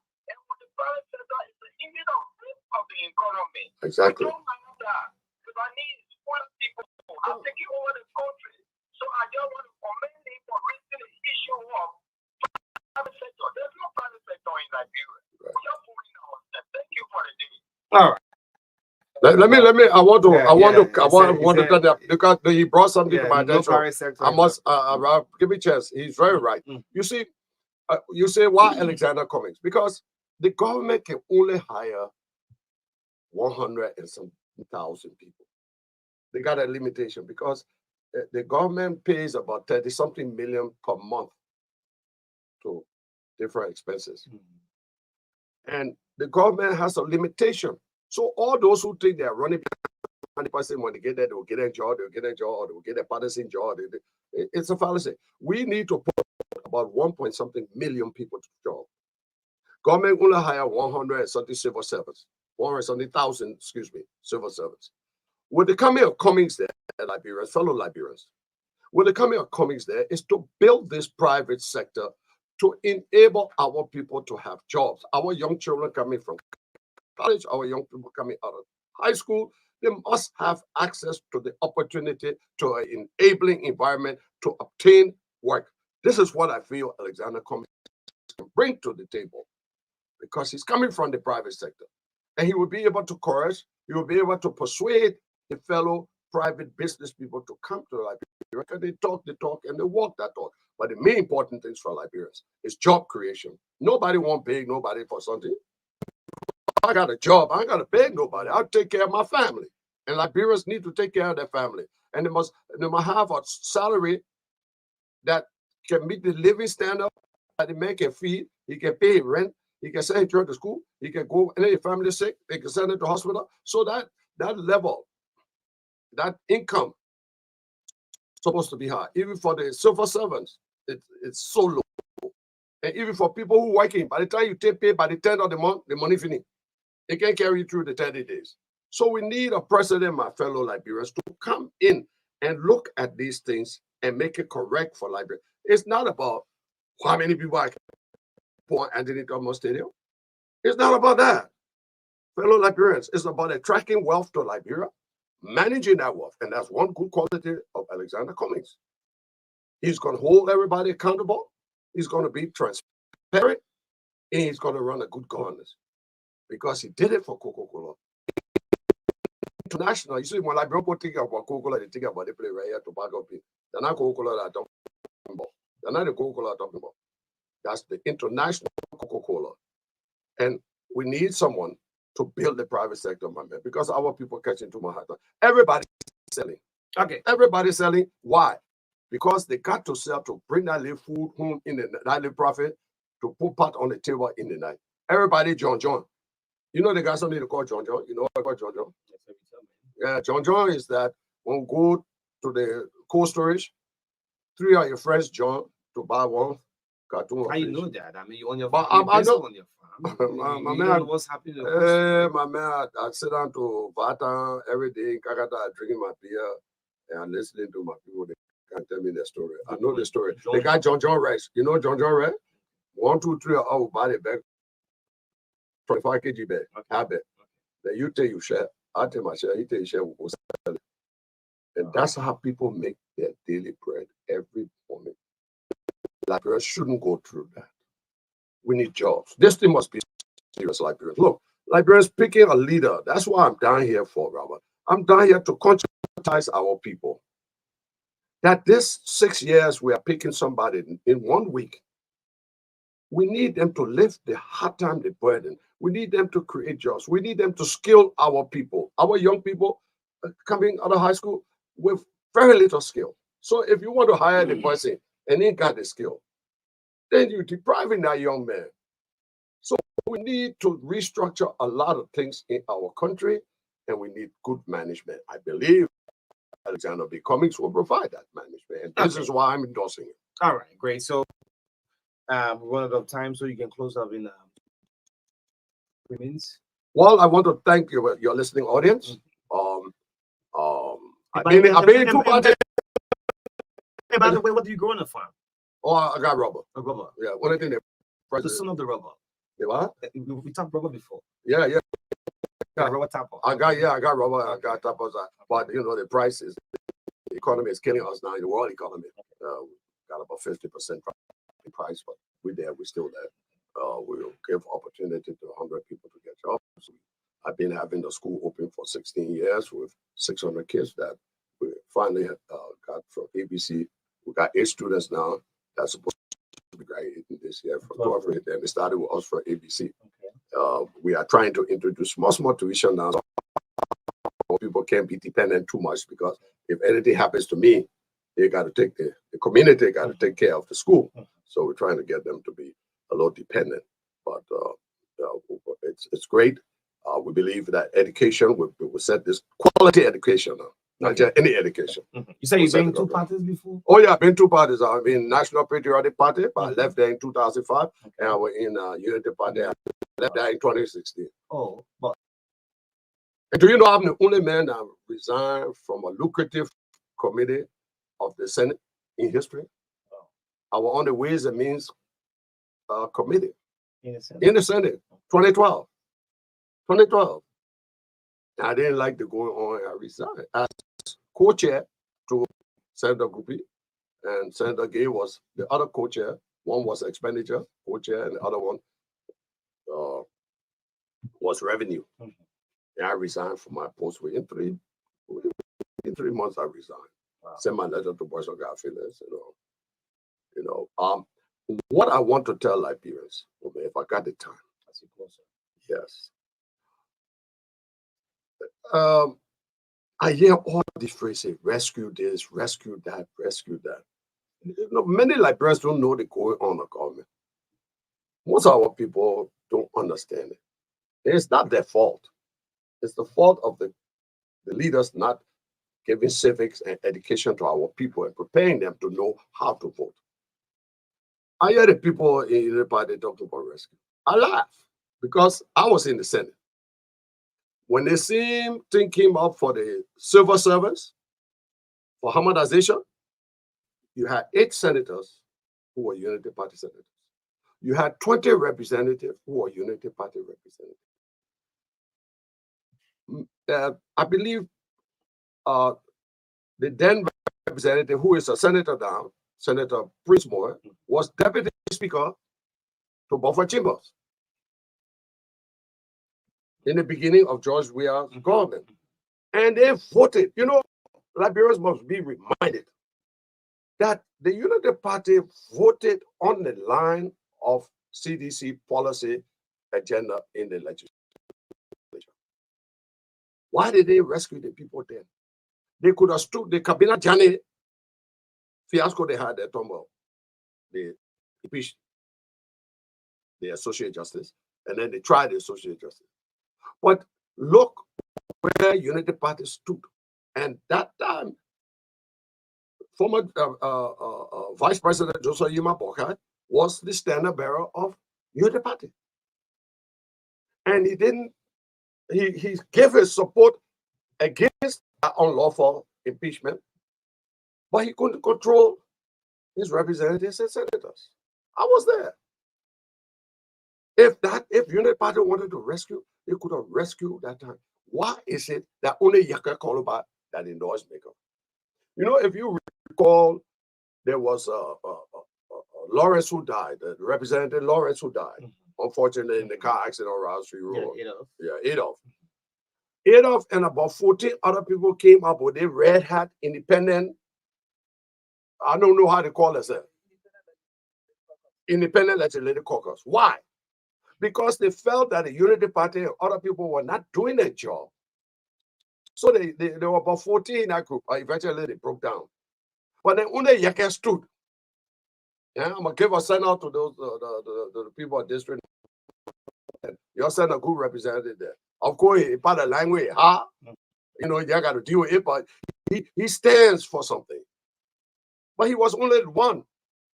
What happened to the rescue team during those years? Everybody blaming Joe. I'm not here to talk for president. He made some mistakes. He made plenty of mistakes. The economy is bad, this thing and that. But why we like beyond people, we like to blame one person when you got the government and not just the executive. That president, we are one. So all the bad people, let's go to the appointments of ministers. When you appoint ministers, you have to go through confirmation. So. Thank you, sir. And we sat down there and confirm whether the person was competent or incompetent or what kind of competent. We sat down there as senators and confirmed those people for President Weah. Then we can't talk about the man fail. They may not fail. If Unity Party would have stood strong, they could have back Yaka, they could back other people and rescue Liberia from that. But they never did. I was in the place there. Everything the President Weah said there, Unity Party, except Community Whistle. He was the only one that be Community Whistle. Diane Nathan, God bless his soul, he's gone. Darius, Yomley, sometimes Sandro Johnson. But the rest of the group were following whatever the president said. Then the failure of the president and Liberian people, no job, all the prices going up, food prices going up, and killing the people. Then everybody blaming George Weah. Oh, the senators and representatives are to be blamed too, and they didn't act well. So maybe 2 or 3 days to election, maybe we just bring you on, just have just a conversation. Yeah, leave your farm a little bit, let the rubber grow. Around and grow, I be now, my man. Yeah, we'll call that interview the last shot. Maybe on Thursday. We'll do the last shot. I'm willing to the last shot to look. I'm not willing yet to spill bad about anybody. But I need to open the eyes of the Liberian people. What goes on in government? And I know what I know what goes on there. You know, they're not getting the picture, the everyday Liberian, because you got to go hustle every day. So he can't be bothered. But I came here to close up because I'm not taking too much of your time. To close up, I came here to contractize or persuade Liberians who have not made up their mind. And even if you do make up your mind, but think about what I'm saying, about the qualities and what Alexander Bennett comics can bring to this country. Look at our police force. They need support. They need better salaries. They need a better training. They need, and look the other day what happened for you. We had to take police right here and send away for you. By the time the damage done, we should have in every county a response team, a rapid response police team that can respond within 5 to 10 minutes when something happens. But we have to always, let me tell you why I live all the time. Because everything in Liberia starts in Monrovia and ends in Monrovia. That has to stop. So we got many things that comics got to come to the table and change. And you'll be surprised if somebody managed this government properly and the resources and revenues of this country. You'll be surprised how many billions illegally leaving this country in gold. You'll be surprised. We find time for the last shot. The last shot of you. Before you the last one. Oh, okay, yeah. I mean, if I have the time, I'll like, bro, make the last shot. Okay, the last shot. Yeah. I mean, look, Liberians, look, try something new, man. Elect somebody that never been government. I've been government. Y'all try elect somebody that never been in government. You're recycling. Yeah, Unity Party coming again. Yeah, George, he said, my man, look, man, I said, yeah, you give me a chance. It wasn't no, man. Oh. So put a neutral party in. Try someone that never been in government and see how he will work for the country. And that is Alexander Benedict Cummings. Y'all try, Liberian people. It's been great here. Thank you for hosting me today. I want to thank the audience for listening to me. And I will be coming out in the future and talking things in the interest of the everyday people. Thank you. Thank you, the voice of Senator Oscar Cooper. Let's get a brief. I will come back. We'll bring you District Number 4 Representative Candidate Liability with us at 9:50 this morning.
Starting today, why not have a little more fun? Why not use money this easily?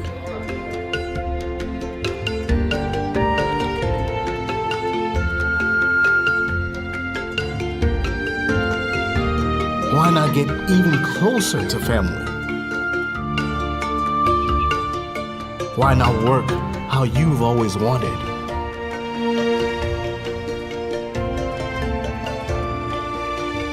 Fun, money, family, work. No network keeps you connected to it all, quite like Orange. It's all about what matters to you.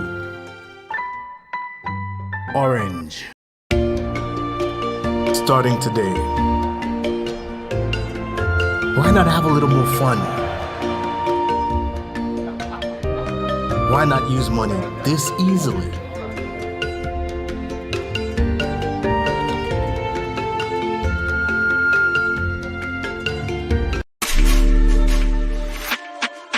Rapper, Dose.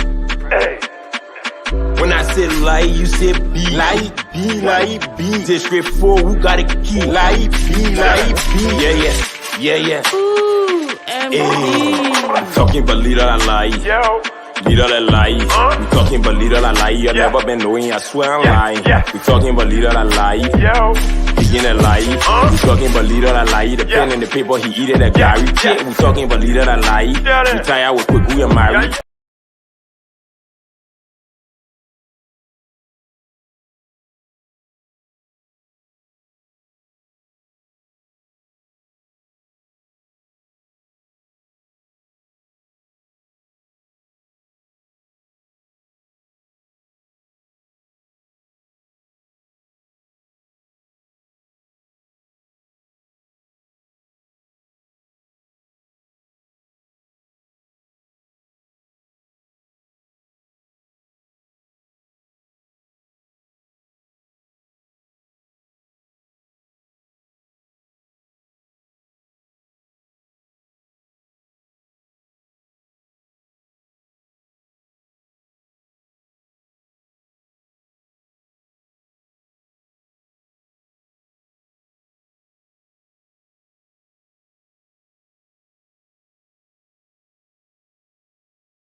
I'm vibing, and it kind of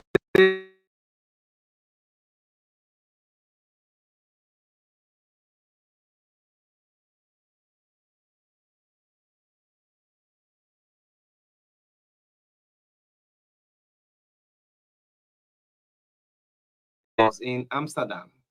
Yes, I was in the Netherlands. So he was passing through to go for his campaign tour. So the guy had the camera just on him. The journalist asked him, "Are you stressed up?" He said, "No." And he took time to drag with it. So I was asking like how is it? He said, we okay.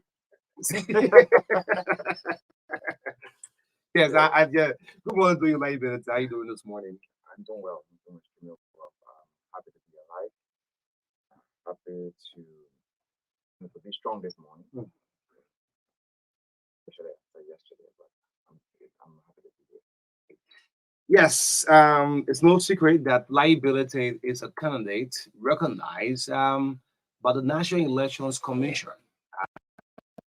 You are on the ballot box as a district candidate, #1 on the ballot box. How is it? Since this movement, the Liability Foundation, consistently, you announced yourself 2 years ago. Not many people will do so. How is it going? It's a new journey, something different from what I'm used to. But being in politics has made me a better person. Uh, it has made me strong and more caring than ever before. Uh, being in politics, I've seen the need of the people.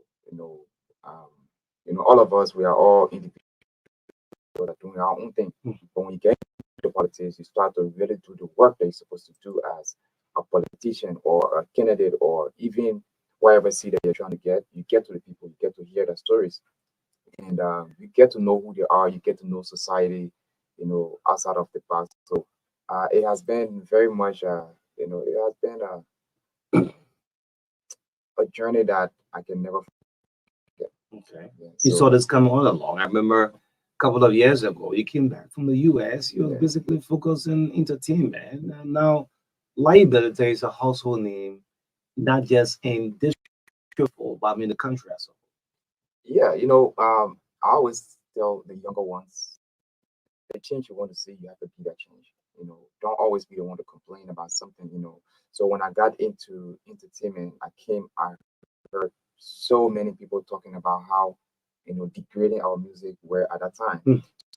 So, I know I could do something about it. So I started to, I mean, I don't like to take credit, but I know what I did to make Liberian music the way it is. And also to the young people, there were so many officials that are, that used to down on young people. Even nowadays, they are still doing it. So I can be one of those people that just complain or to say X, Y, Z about young people. So I started to invest in my kind, and I'm seeing improvement. A lot of people that I've worked with, they are now in government. They now have their own companies. They are now CEO of their own companies. They all have good jobs. So this is what I actually plan to do. So being in politics, it just gave me more opportunity to look at people that actually need the help. Like my plan, even though I know politics now, I stepped away from entertainment for a while. Okay. Then I saw this kid called King Dennis. I'm into politics. I kept looking at it. This kid has a potential, So I said to myself, like, focus on politics, the entertainment for a while. But the talent, the kind of person he was, so I couldn't just sit there and let his talent die down. So I put a pause to politics for a while to focus on him. And surprisingly, this is your first time hearing it. He attended AMEU. Okay. Yes, I'm paying for that. But Okay. the extra money he makes, do you know that this young man now put his little sister in school? Wow. Yeah. Like he loved his little sister so much. I mean, I can see the love, knowing that, oh yeah, even though I have this opportunity, but I can't carry that into life. This is a young kid. A young kid that just graduated high school and now into college. Okay. So now he's looking at his family. So we the young people, we are all smart, we are all innovative. Unfortunately, Liberia don't really look at us that much, but we just need the opportunity. I always tell people I am no different from any young man out there. The only reason why I'm at this level because I was given opportunity. If you give another man the opportunity that I have, he'll probably more than me or even be like me. So we just need an open corridor for the young people. It's not all about being old doesn't mean that you are the best at whatever position you're trying to get or whatever you're trying to achieve. But the younger you are, you're more innovative. Your energy, you know, is endless. You get you actually look out for your other young people. So that has been my focus so much. That has been my focus since I came back to the States, and I'm still doing that, and will do more once I am victorious. October 10th, 2020. Great. So let's go up the political journey now. Now you reiterate 8 days to election. Let's look at some of your work. I mean, you've been cutting across a lot of works in the district, lighting up communities and all of that. Yeah. Like I said earlier, right? Getting into politics has brought so much joy to me. I've been able to, encounter so many people. Looking at the need of the people, not just going and doing a minimum to get a maximum, but doing the right thing. I always tell people, once you do the right thing, God knows how to where to place you. So lighting out the communities, not just like we have Dupo right now. I always say Dupo is like the capital of district number 4 because basically we that live in Dupo, we got everything. We got roads, we got water, we got electricity, but there are places, the rural area of District 4. I've been there. I've seen how things are. So my team and I like the way they normally treat me. They don't tell me how we are getting there until we get there. Like one time, my chairman he said, like, put the car down, let's get on the bike. 9 p.m. In the night. In the night. Okay. 9 p.m. We went to a place. We were just on the bike, just riding from Dupo Road to they call the place Cross River. We went there, bro. The place was so dark. I felt like my, the election time. So I felt like, something was going on. I said, wait, they may want to trap you. So we got down and he just vanished. I didn't even know where he went. For a good 10 minutes, I was just looking, my one just standing in the dark. So he came back to me. He said, so what do you think we can do for this community? I said, the very first thing we need to do all we can to bring light. And it didn't stay long. I saw some community people came to me. When I told them like I would bring light, they didn't believe me. Okay. And of course, when Snake Boy one time you see this other you run. And when I told them, they didn't believe me. Then I told the lady that now called. She apparently now I'm her husband. Okay. Yeah. So I told her, I said, "Oh, I'll bring light for y'all tomorrow because this place is very dark." Oh, we're not here before. Yeah, what thing politicians not tell before? And me, I don't know the argue. Which part of the district is it? It's called North Flinttown. North Flinttown. Yeah. Okay. It's in District 4. District 4 is far. So when we put the light and they were excited. And that when I see people happy, it makes me happy. And to get to that place, we actually had to, actually cross a river. Yes, it was not. It's part of the district. It's part of the district. Okay. It's part of it. A lot of people say, but I play not like that. Play not vote real place. But I say, he might be living there. So we'll go. We'll do what we can. It's not. It's all about doing the right thing. Once you do the right thing, trust me, God not sleeping. I heard so many comment when they heard it in the news. Oh man, those people they can leave the district to go register somewhere else. I said, but they are living in the district. I mean, other politicians, yes, we are all looking for votes, but let us focus on the right thing to do. And that's what we've been doing. We've been, like some places they don't need hand pump. Maybe that hand pump's fault. We go there and repair the hand pumps. There are places that we go, we just, we don't talk about what we have done for other communities. But each community got our own stories. Each community got our own struggle. So this is what my team and I we've been involved in. Some places we will go. Oh, our intellectual forum don't have TV. The game. Premier League coming start and just okay, sure. Carry what TV in Southcom or sometimes DSTV will give it to them. So it's just about being there for the people and doing what they ask you to do. Sometimes it's not about building a big hospital or building bridges or whatever, but just being there for the people, it means a lot to them. I mean, one thing within politics, I mean, into acting out, seeing regularly, I mean, into ghettos, in the streets, everywhere. And this is one of your strengths, if I may say it publicly. You don't shy away from people. No. Normally, politics will run away. You don't shy away. Before politics was new, there has been liability. Liability has been somebody that always been with people. I'm a people-centered person. Your typical politician will say, "Oh, no, I'm going over there. They will ask me for money." Chief, just be available to the people. I always tell anyone out there, like, if you see somebody asking for $5 to buy water and you have it on you, give them that $5. You don't know how much how much that water they want to buy means to them.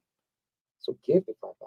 But some people just getting this thinking that the people around them just want money from them. No, that's not true.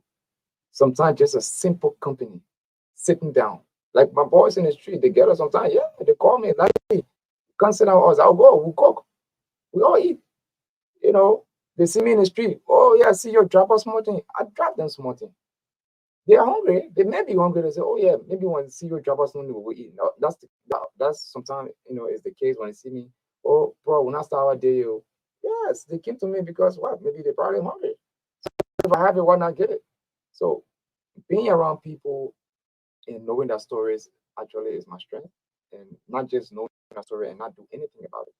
Knowing their stories and working towards it. I think there's a lady. I think it happened a year ago, if I'm not mistaken. I was sitting right outside. Apparently, a whole house got burned, and I was sitting outside. She came to look for life because she didn't know it was me. Then I heard her story, and I actually, she's talk about how her house got burned and this and that. I'm already stressed and tired, so I said, "Okay, what the house?" And I went there, and I thought I'll go the next day because I already tired. So she directed me her place, and I went there. I saw how sad, things were. Seeing her, sleeping on somebody's porch. Her and her daughter. Yeah, actually, not just liability. Any human being that have the means of helping someone like that, definitely would do it. Not just me, but I went there. I saw it myself, and I went there just to, give her 2 bags of rice and money to cook, right?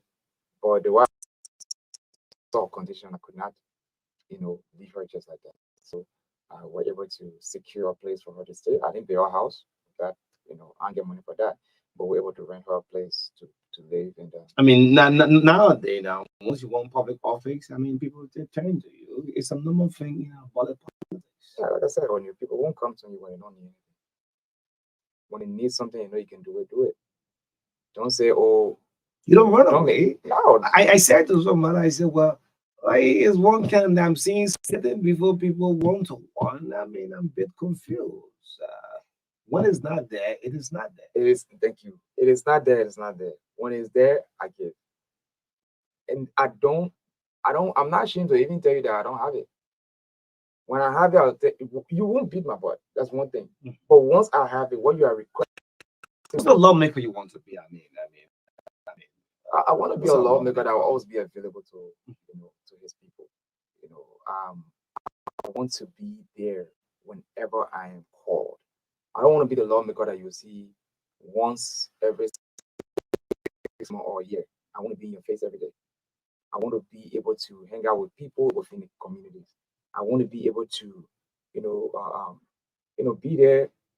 There are a lot of simple community things that communities are going through that they don't have the money. You can help towards that. I've been involved for the first time in the history of Zubatan. They had an election they got on Zubatan. They came to me asking me for my help. I'm like, well, I'm just like, they said, yes, I candidate audition number 4. They came and asked for my help, and I was able to render them the little I could do, and the election went successfully.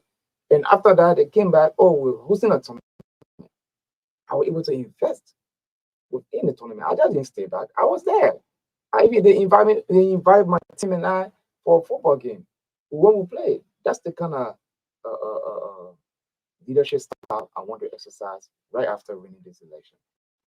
It's not about once in a while, oh yeah, the lawmaker like it, they will barely see him. No, nobody's going to complain about that. You're going to see me almost every day in your community.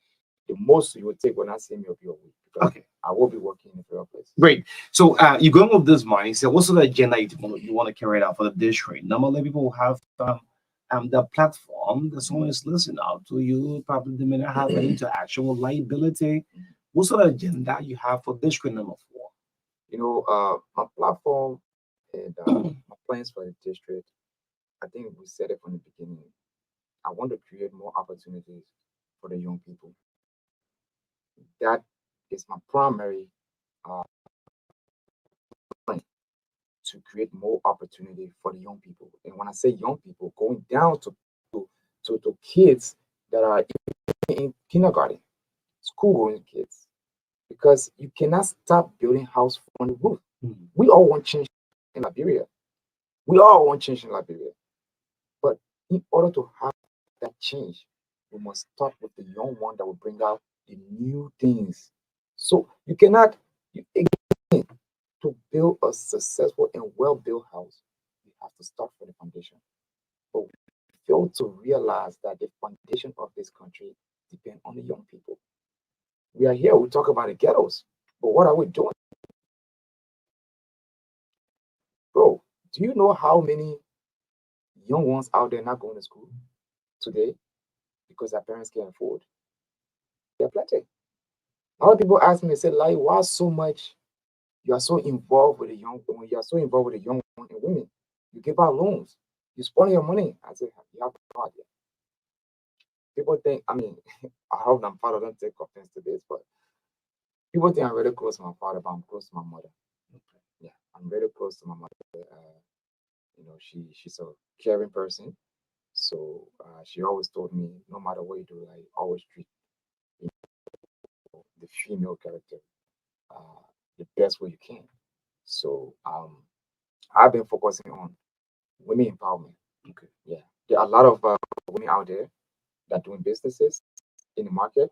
There are women groups that we've been investing in. I know the reason why I'm doing it, because again, let me make myself an example. I don't want a young man feeling different, hearing this, right? You will have a young man, especially me. I will use myself again. Like, get $1, yo. If it's the weekend, I say, doggy, let me go ball with this money. But when you give a market money, you can say, that $1, that will more than $1 to $2. There are people that we have invested in. We can see it in the streets when we're walking. They will come, like that plenty shapes there. Like that golden plum there. These are things that I like. So when you give them a little, they will always turn it around and start to sell for their families. So when we invest in women, we know when they start making profit, they will start putting their children to school. And when our children go to school, you will not see them in the street. When you're not seeing them in the street, that means they're not using drugs. So when you're using drugs, most of our people that are in the streets are, are the one that normally give us hard time at night. So in order to execute all of the things that on my platform, I have to focus majorly on two, which is the young people and the women. And we also will empower. When I say young people, it has education and all into that. We will do our best to buttress the government effort, especially when it comes to government schools within the district. I'm not trying to criticize. I don't like to criticize. I like to work towards things. So we'll do all we can. If it is not to reduce the school fees or it be free, I want the school in America. School free. Yeah. This is Liberia. This is Liberia. That's what I'm trying to say. I can't talk on it until I get there. I can't decide. I can't tell anybody. You're not in the house. I'm not you don't there. know what's happening. It's the reality. It's the reality. I can't try to, to make the listener feel like, I have the power to do it when I'm not there yet. But I know what I did in order to help students in district number 4. So you're not promising. You're not making say, look, I'm gonna build roads. I'm gonna build bridges, because nowadays people look for and say, what does president have done? Well, he wants to be lawmaker. You and all of that. That doesn't Yeah. shy you away. No, no. I mean, you're getting a thick skin now. No, the thing is when when you go out spreading rumors, once it is true, it somehow have some kind of effect on you. But when it's not, it doesn't move me. You like a lot of people don't know liability. So sometimes when I hear these things, it doesn't move me because that's not me. When I go places, even do you know that most of my friends that know who I am, they are supporting other candidates. Okay. Do you know that most of the time we talk, they criticize me, but they know that that's not my character because they are this politician, like that tactics. We gotta aim at you to no. It makes no So they sense. say that to you. They say that to They me. message you. Yes, Okay. they are my friends. There is no way we are all young people. They say politics come and goes. I said no. Every day of our lives, we are dealing with the result of politics. Today's date, you can't say, oh yeah, October 10 politics finish. No. October 10, politics will decide positively or negatively on your life in the next 6 years. So we have to be very critical on making decisions. So most of our people, like my friends that are against me, I'm like, hey man, I know I'm going to win this election, but I'm not going to go against you because you're against me. No, I'm not. Maybe you have your personal interest. I understand that you have a personal interest, but don't let politics, mess up your brain thinking that, oh, I will aim at I will frame it this way. It doesn't move me when I see these things because I know that's not my character. So it's not about getting thick skin, but it's something that if it's true, some kind of way get you going, but it's not. It doesn't. So this is district number 4 have the highest is a vote ratio in most Sure. 75,500 550. quote unquote. District number 5 alone. Can you pull the triggers? I've seen you on 3 separate occasions have put up the highest crowd in this district. Yes, when you I mean, you're on record for this. Yes. On 3 separate occasions. I don't know because of the entertainment background. You're a popular young man. On 3 separate occasions, of all of the candidates, you are putting out one number, 75,000 plus. The thing is, once you are there for the people, there are people in this election that created, a quick impact vocational school, right? To have that, to Quick impact. yeah, Okay. to put up their numbers in politics and numbers. But for me, I say politics as science. Okay. You say politics. I say politics as science. Okay. They say politics are different, they're keeping our numbers together. But for me, you can say 1 plus 1 are 5. Okay. Impossible. You can. I can attend your school, but it doesn't mean that I'll go for you. Okay. So that's the mistake they make. So there are people that create these quick impact, vocational schools, just to come and put a number together and think that actually those numbers are theirs. And I'm there saying that politics is science. Okay. You got to be able to mix the right chemical to get a perfect result. So for us, we have been there for the people, interacting with the people. Yes, we don't have vocational schools in our name, but we invested in vocational schools. Those that have vocational schools right now, right after election, you will never ever hear about that vocational school. But the vocational schools that we invested in, they'll be there. We send students there for the first time ever in District 4 history for Life Zoe. Okay. For Life Zoe. Okay. We brought for Life Zoe. But you have students within for Life Zoe. Yes, we have students for life. Even though our confident beta is in District 5, but we have students there. I mean, this institution, don't belongs to you. No. Okay. Some of the upper roof in the district, out of the district. Yes. So as long as it's for the betterment of the young people. So it doesn't matter where, but go get your education. But like I said, people are using these things. So for me, when I say I'm having XYZ, my supporters always come out because they know it will interest them. The last time when I launched my the loan, people came and supported. And now it was not a charade to say you lying to people. So I'm a little bit confused here. You support Elizabeth Ben in the CPP. Yeah. But within the CDC launch, the Unity Party launch, they have banners all on the social media. I support this person, but like is my candidate. Yeah, we do have support coming from various political parties. Okay. Yeah, we do have, because again, this is why you always see our rally extremely part, because we've been working. We don't go to you, which party you supporting. No, we go to the communities and do what we need to do for the community. And each community you visit, you have people from diverse political party. So most of the time, whenever we host our programs, we always see people coming through, and especially this October 7th, this Saturday, we're going to make history in district number 4. Ever in the history of district number 4, we are going to make sure that all of our supporters. I mean, this is the time you will see our old man that we've been working with, our brothers that are resolved. This the thing. Young people, I'm sorry, I don't know if this is a word that shouldn't be said on radio, but I'll just keep it. Nobody crazy here.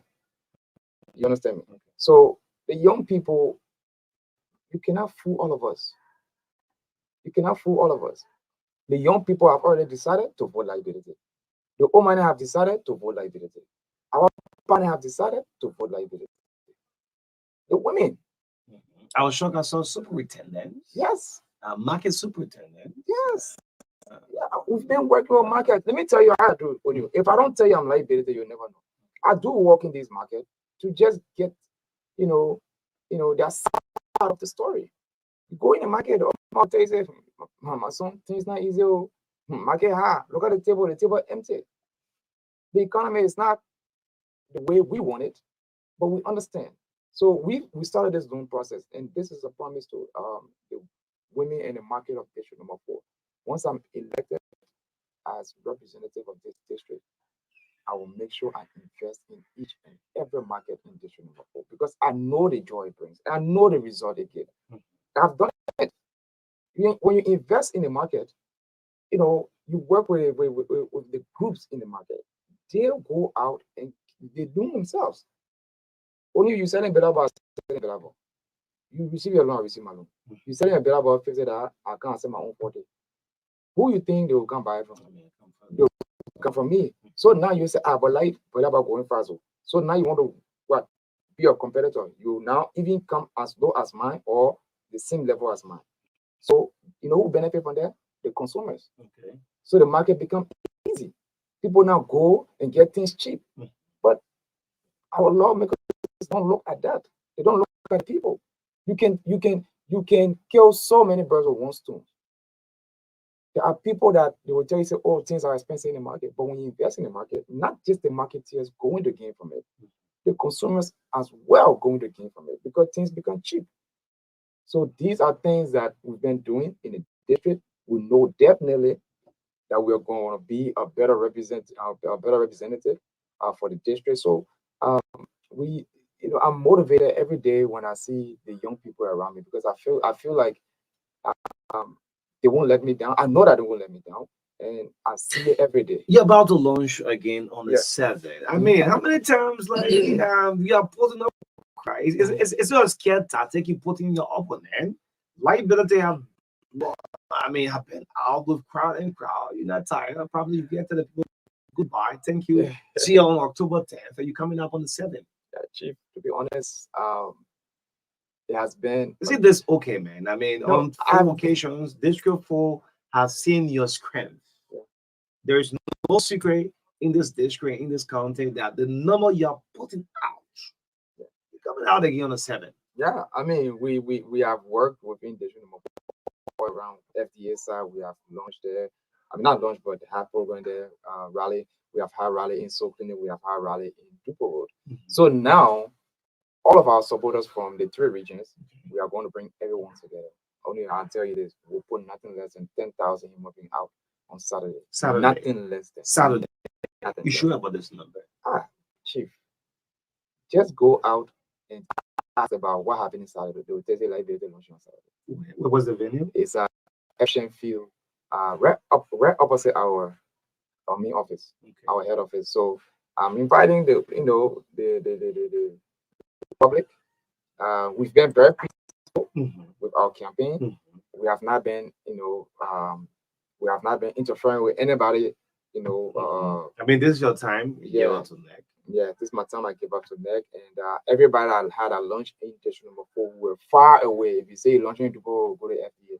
If you say launching FDA, we'll come to Dupo. When you say launching Sokune, we'll remain in Dupo. We don't go around wherever you have in your program because we don't want you disrupting our launching. Because we've been very busy. We got a lot. I mean, I'm surrounded with a lot of young people, and the older ones are there to give us, the advice. They know they have a lot of experience.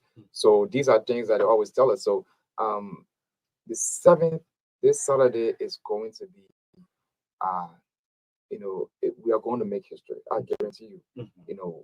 From the level of publicity, even though we have not started publicity. Just imagine we have not. Everywhere you go, like you have t-shirts for that number. Yes, of course. I'm from the CPP. We are well prepared. Okay, well prepared. The only thing I would tell you, for those to our supporters out there, for those of you who wore your share yesterday for the CPP launch, I beg you, please wear that share again because I want at the end of the day you come to me for a share and the share is not available. So the one you get, just keep it. At least we'll all be unified some kind of way because frankly speaking, we will bring above 10,000 human beings out there. I guarantee you. What's the number on the ballot box? Before we get into the phone lines, I am number one. Number one. Second to none. God has already blessed us. To tell the Republic that number one on the ballot box. Yes, number one, the first person you will see. So you go vote. That makes it easiest for our supporters. So just go and just check it quick and walk outside and go tell the next person to come inside. So looking at the result of what NEG has put out there, especially when it comes to the candidate, I'm grateful that our supporters are going to vote number one. Number one. Yeah. All right. Yes. It's 9 minutes up to 10 o'clock. Liability is Representative Candidate District number 4. He's number one on the ballot box. Let's make this interactive. You can call to participate on 0770-153-265. Let's pick our first call on the line. Liability, Representative Candidate District 4, number one on the ballot box. Good morning. Good morning. Go ahead.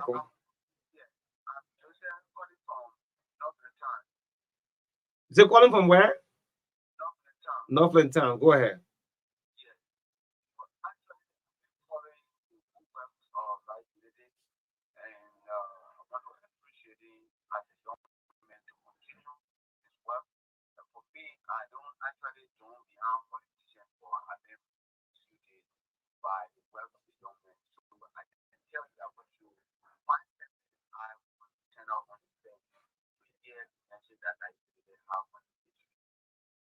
Okay, thank you. Yes, 0770-153-265. Representative candidate likability is live on the TBS this morning. As a matter of fact, he will close his campaign on the 7th of October. Yes, on Saturday. So let's pick more calls. I'll call you be live on the show. Let's pick this call on the line. Good morning, you're live on the TBS. Good morning. Good morning.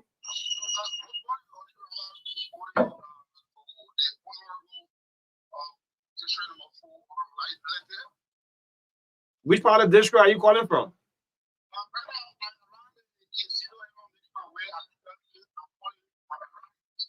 Okay, go ahead.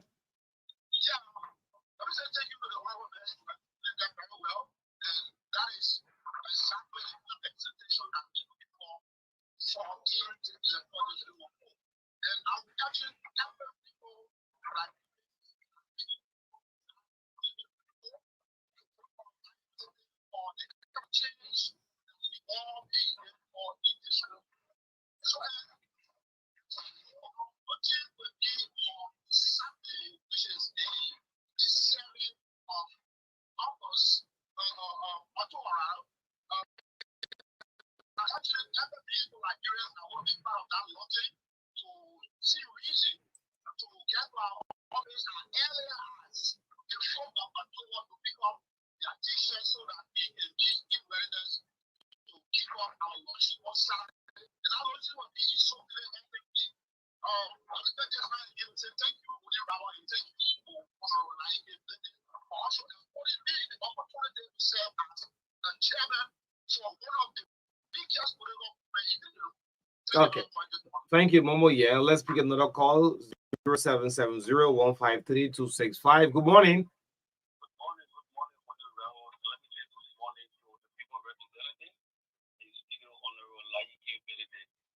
Go ahead. So this is the voice of the UTS for Subata, the Ubata for Subata. This is Victor Norman, and I'm phoning for Subata this morning. You see, only the honorable man is because they're just sentenced. We are on two important people in society that is directing a focus to. That is the women and that of the youthful populace. You will bear me witness that the entire population of this country, 75% or above, is young people. So you have so many who prioritize the development of the young people, who prioritize the progressions of the young people. That is the kind of representative that the people look up to. So we want to say thank you to our Laike Benedict. We want to say thank you to his workings and trust us. The people of Zubata have resolved. The people of the 32 communities, District 4 have resolved.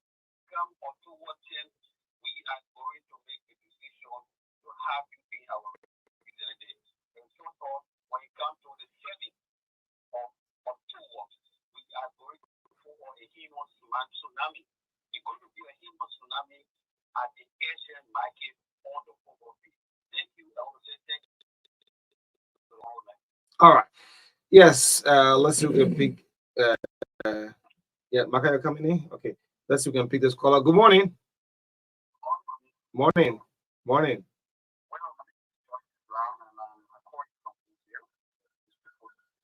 Yeah, you have to move on your monitor. I'm hearing myself in the background.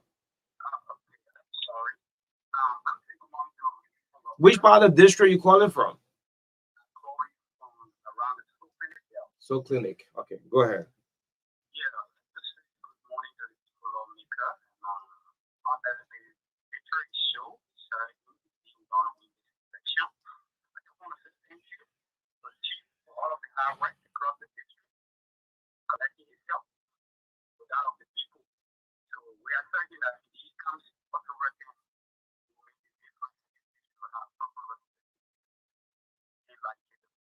All right. Great. So it's about 4 minutes up to 10 o'clock. We don't want to go more into our radio time. I mean, we'll take more calls and calls and calls and calls, but you listen out to the callers. You get set to say goodbye to the rally and wait for October 10th. Yeah, actually, right after the 7th, I'm actually going to take a break. I'm going to be resting. Again, thanks to our supporters. Thanks to our mothers, our fathers, our uncles, our sisters, our aunties. Thanks to all of you that have been in support of us. We are grateful, honestly speaking. We are grateful to Almighty God. And we have been, the thing about it on you, we have been working with churches and mosques across the district. You know, we are not just working, we are also praying. You understand? No matter how you work, how hard you work in life, once you don't involve God, trust me, you'll be let down. You know, this is how I know that we are going to be successful, because we have imams and pastors are praying for us, that invite us to, to worship their favorite places. So I'm grateful that, both Muslims and Christians are in favor of us. And knowing the fact that God has God has answered our prayer, like I said, we are number one on the ballot paper. It could have been something else, it could have been very hard to find liability, but in number one, he put us at number one. So that alone is a relief, and it will be easier to get the vote. So what we are trying to do we are calling our supporters to come out. You understand? And that day, yes, we will put our drum. We want the people to know that the district has spoken, that liability is the next representative of district number 4. And we depend on it. People are willing to actually show up. It's not trucking. Let me just say this. It's not trucking. But if people interest lies in district number 4, they will come and register here, right? Okay. So there were a lot of people that I met when I go to various places to start, I go Somalia drafts in town, oh, my man, register in your district. So I'm like, wow. I said, but you don't live there. He said, yeah, but my interest is you. You understand? So these are, I would like to say, blessings. But I met a guy yesterday at Cinco. He said, my man, waiting for the 7. I said, my man, you register my district. Where you go do that? He said, who tell you? You show me his card. And he registered right to Baptist Field. So I'm like, wow. So our focus, once we win this election, our focus is not just going to be on our district. Our focus is going to be the youthful population across Liberia. If you go, even Grand Bassa, you say Libby, people know me. You go Nimba, people know Liberia. You go Grand Gida, people know Liberia. We're not just limited to district number 4, but we are all across Liberia. So I can just say, oh yes, I'm elected at district number 4 representative. Yes, my priority are the people here, but on a national scene, we have to make our voice heard for the other young people out there. And we are going to be very critical on people that will not prioritize the young people, because we want to rebuild Liberia, and the rebuilding of Liberia starts now. Politics, let me just tell you, politics don't come and go. We get the result of politics every day in our lives for the next 6 years, right after the election, October 10th. Get to know, because at the end of the day, we want to make sure we get the positive result. So I'm very much grateful to our supporters, people everywhere. I'm very much grateful for that. So yeah. All right. Great. So I got this text message, and I got this guy keep calling. Mr. Liability, please come to my community. If you don't come, I will still vote you, but I beg you, in the name of God, from FDA went town. My name is James Bull. Say, he wants you to come. Thank you so much. All right. So as you close up your final word. Thanks to the Almighty God for His strength. Thanks to our team. Thanks to my boss, my father, for being an example that I can always live by. He has inspired me throughout my life, and he, I'm very much grateful that he and I in this journey together.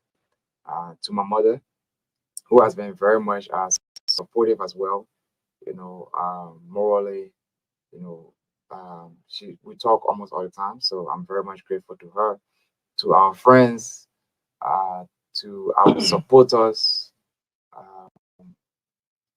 everyone. Thank you so much. People were hating for no reason. Yeah. This evil will just come and go. Yeah. I said this before. The only person that may not vote liability, that the people that probably just don't like me for no reason, because I have done nothing to nobody. So this Texas, I'm Curtis Lanka. I left Bannersville to register in District 4. Please let line in a huge number. this is a live text. I mean, I'm grateful. I'm grateful. Like I said, there are a lot of people that we we've helped in the past that I didn't know that they came in the district to register. But I'm grateful to all of you in and out of the district. But October 7th, this Saturday, we also make sure to our own everybody always say they're not selling.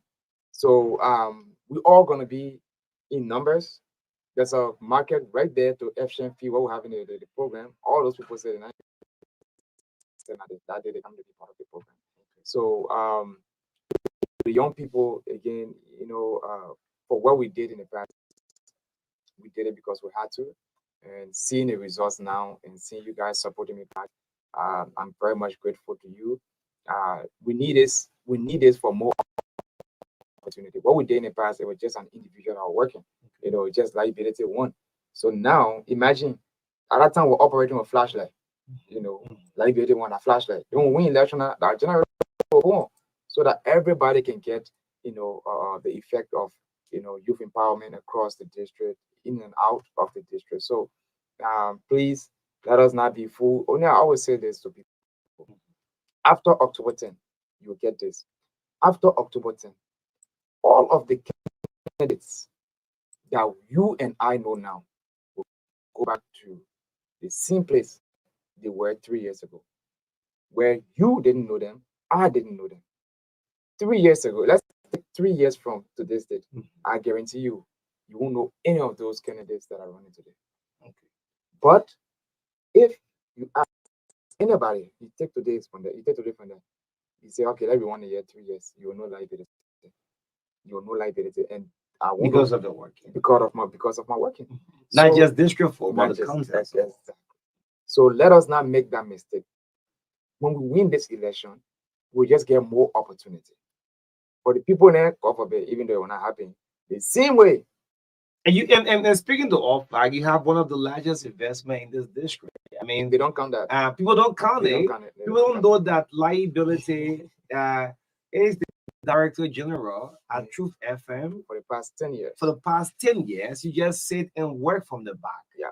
Nobody knows that. You don't talk about it. Yeah. Doing your campaign trail, you don't say it.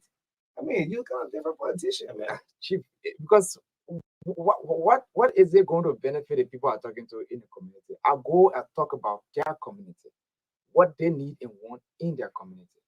Having Truth FM is just a brag. You know what I'm saying? And this is not something that. And your network brought life to district. Exactly. And so many things. So now when I tell people, oh, I'm the director general, okay.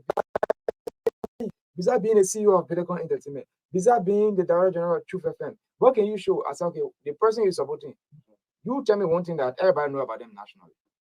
Don't say besides. At least you know two that people know me nationally for. So you say you're supporting this person. Name one thing that everyone in the Republic of Liberia know them for. They can't. But don't say besides. I already your candidate 2-0 already. You can't even take draw. then you're talking about besides this. So before getting into politics on you, I was called so many names. I mean, people try to really bring me down, but I kept fighting. Okay. And this is politics. Yeah. So let me read this text out. My name is Mother Emilia Payne. I moved in district number 4 in February of this year, but my family and I will vote for liability because we've been hearing about you, watching your work almost 5-6 years ago. Congratulations, my son, Mother Philly, from FDA community. Yeah. I mean, because actually, when you sometimes I could sit there and talk about all the good things I have done, but the thing is, I don't remember things I do for people. Okay. I just do it, and you tell me thank you, I walk away. The blessings matters the most. So, and the good thing, people always talk about what my team and I have done. But for me to sit here and talk about I've done this, I've done that, a typical politician would rant about these things, but the various communities know what we have done, and I'm grateful that they will never forget about me. And people know me. If you go some places, you'll not see flyers, but you see my face. So Samuel colleague from Doazon say I've registered in district food because of I mean, look, I gotta go, man. As you close up. No, honestly, I'm grateful to all of you. Let's regroup on Saturday, October 7th. Come in numbers. We will have T-shirt, but please, me, I'm happy that most of our supporters now have T-shirt from yesterday. So please, keep that T-shirt. You can still wash it. The people say wash and wear. Huh? For me, if we are just using that shirt for that day, let's be unified. We will have liability shirt and the CPP T-shirt. We'll have a lot of shirts that that you will wear to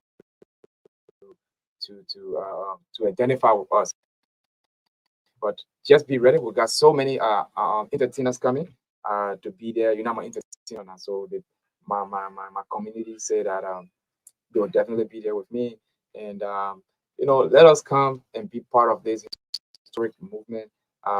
So I'm grateful. Thanks to you, Onu, for the support. Um, you know, Thanks to my team. Thanks to our chairman, Mr. Momoyeng. I owe you a lot. Thank you for the direction. Thank you for, directing us. Thank you for being there at our lowest to motivate us. You are someone, I saw you as a friend, and now we are family. You are my brother, and your interest become my interest, and my interest is your interest now.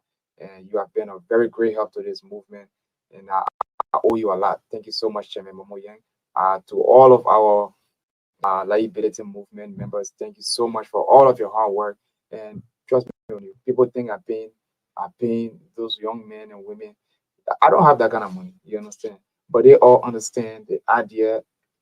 They all understand that when liability wins, the young people win. So this is, and we all just trying to do what we can to, to remain together and look for better opportunity for our peers. So I'm grateful again. Thank you so much. May God be with us. May God bless us. And have a good day. Great. So before you leave, Lai is on his media tour. He'll be on Cool FM on tomorrow. Then on Thursday, he'll be on ELBC with his media tour as a step to the legislature. Yes. We gotta inform the There's people a strong now. media tour. Yeah, we gotta, You swap the whole Painesville. yeah, I'll be at Lord FM on Wednesday. Lord FM. Yeah, that is in Soaking. So you see that 4 media institutions right in the district: Truth FM, Lord FM, Cool FM, and ELBC. Yes. Thank you so much. Thank you. Great. This is our welcome on the following edition of the TPS of the American American.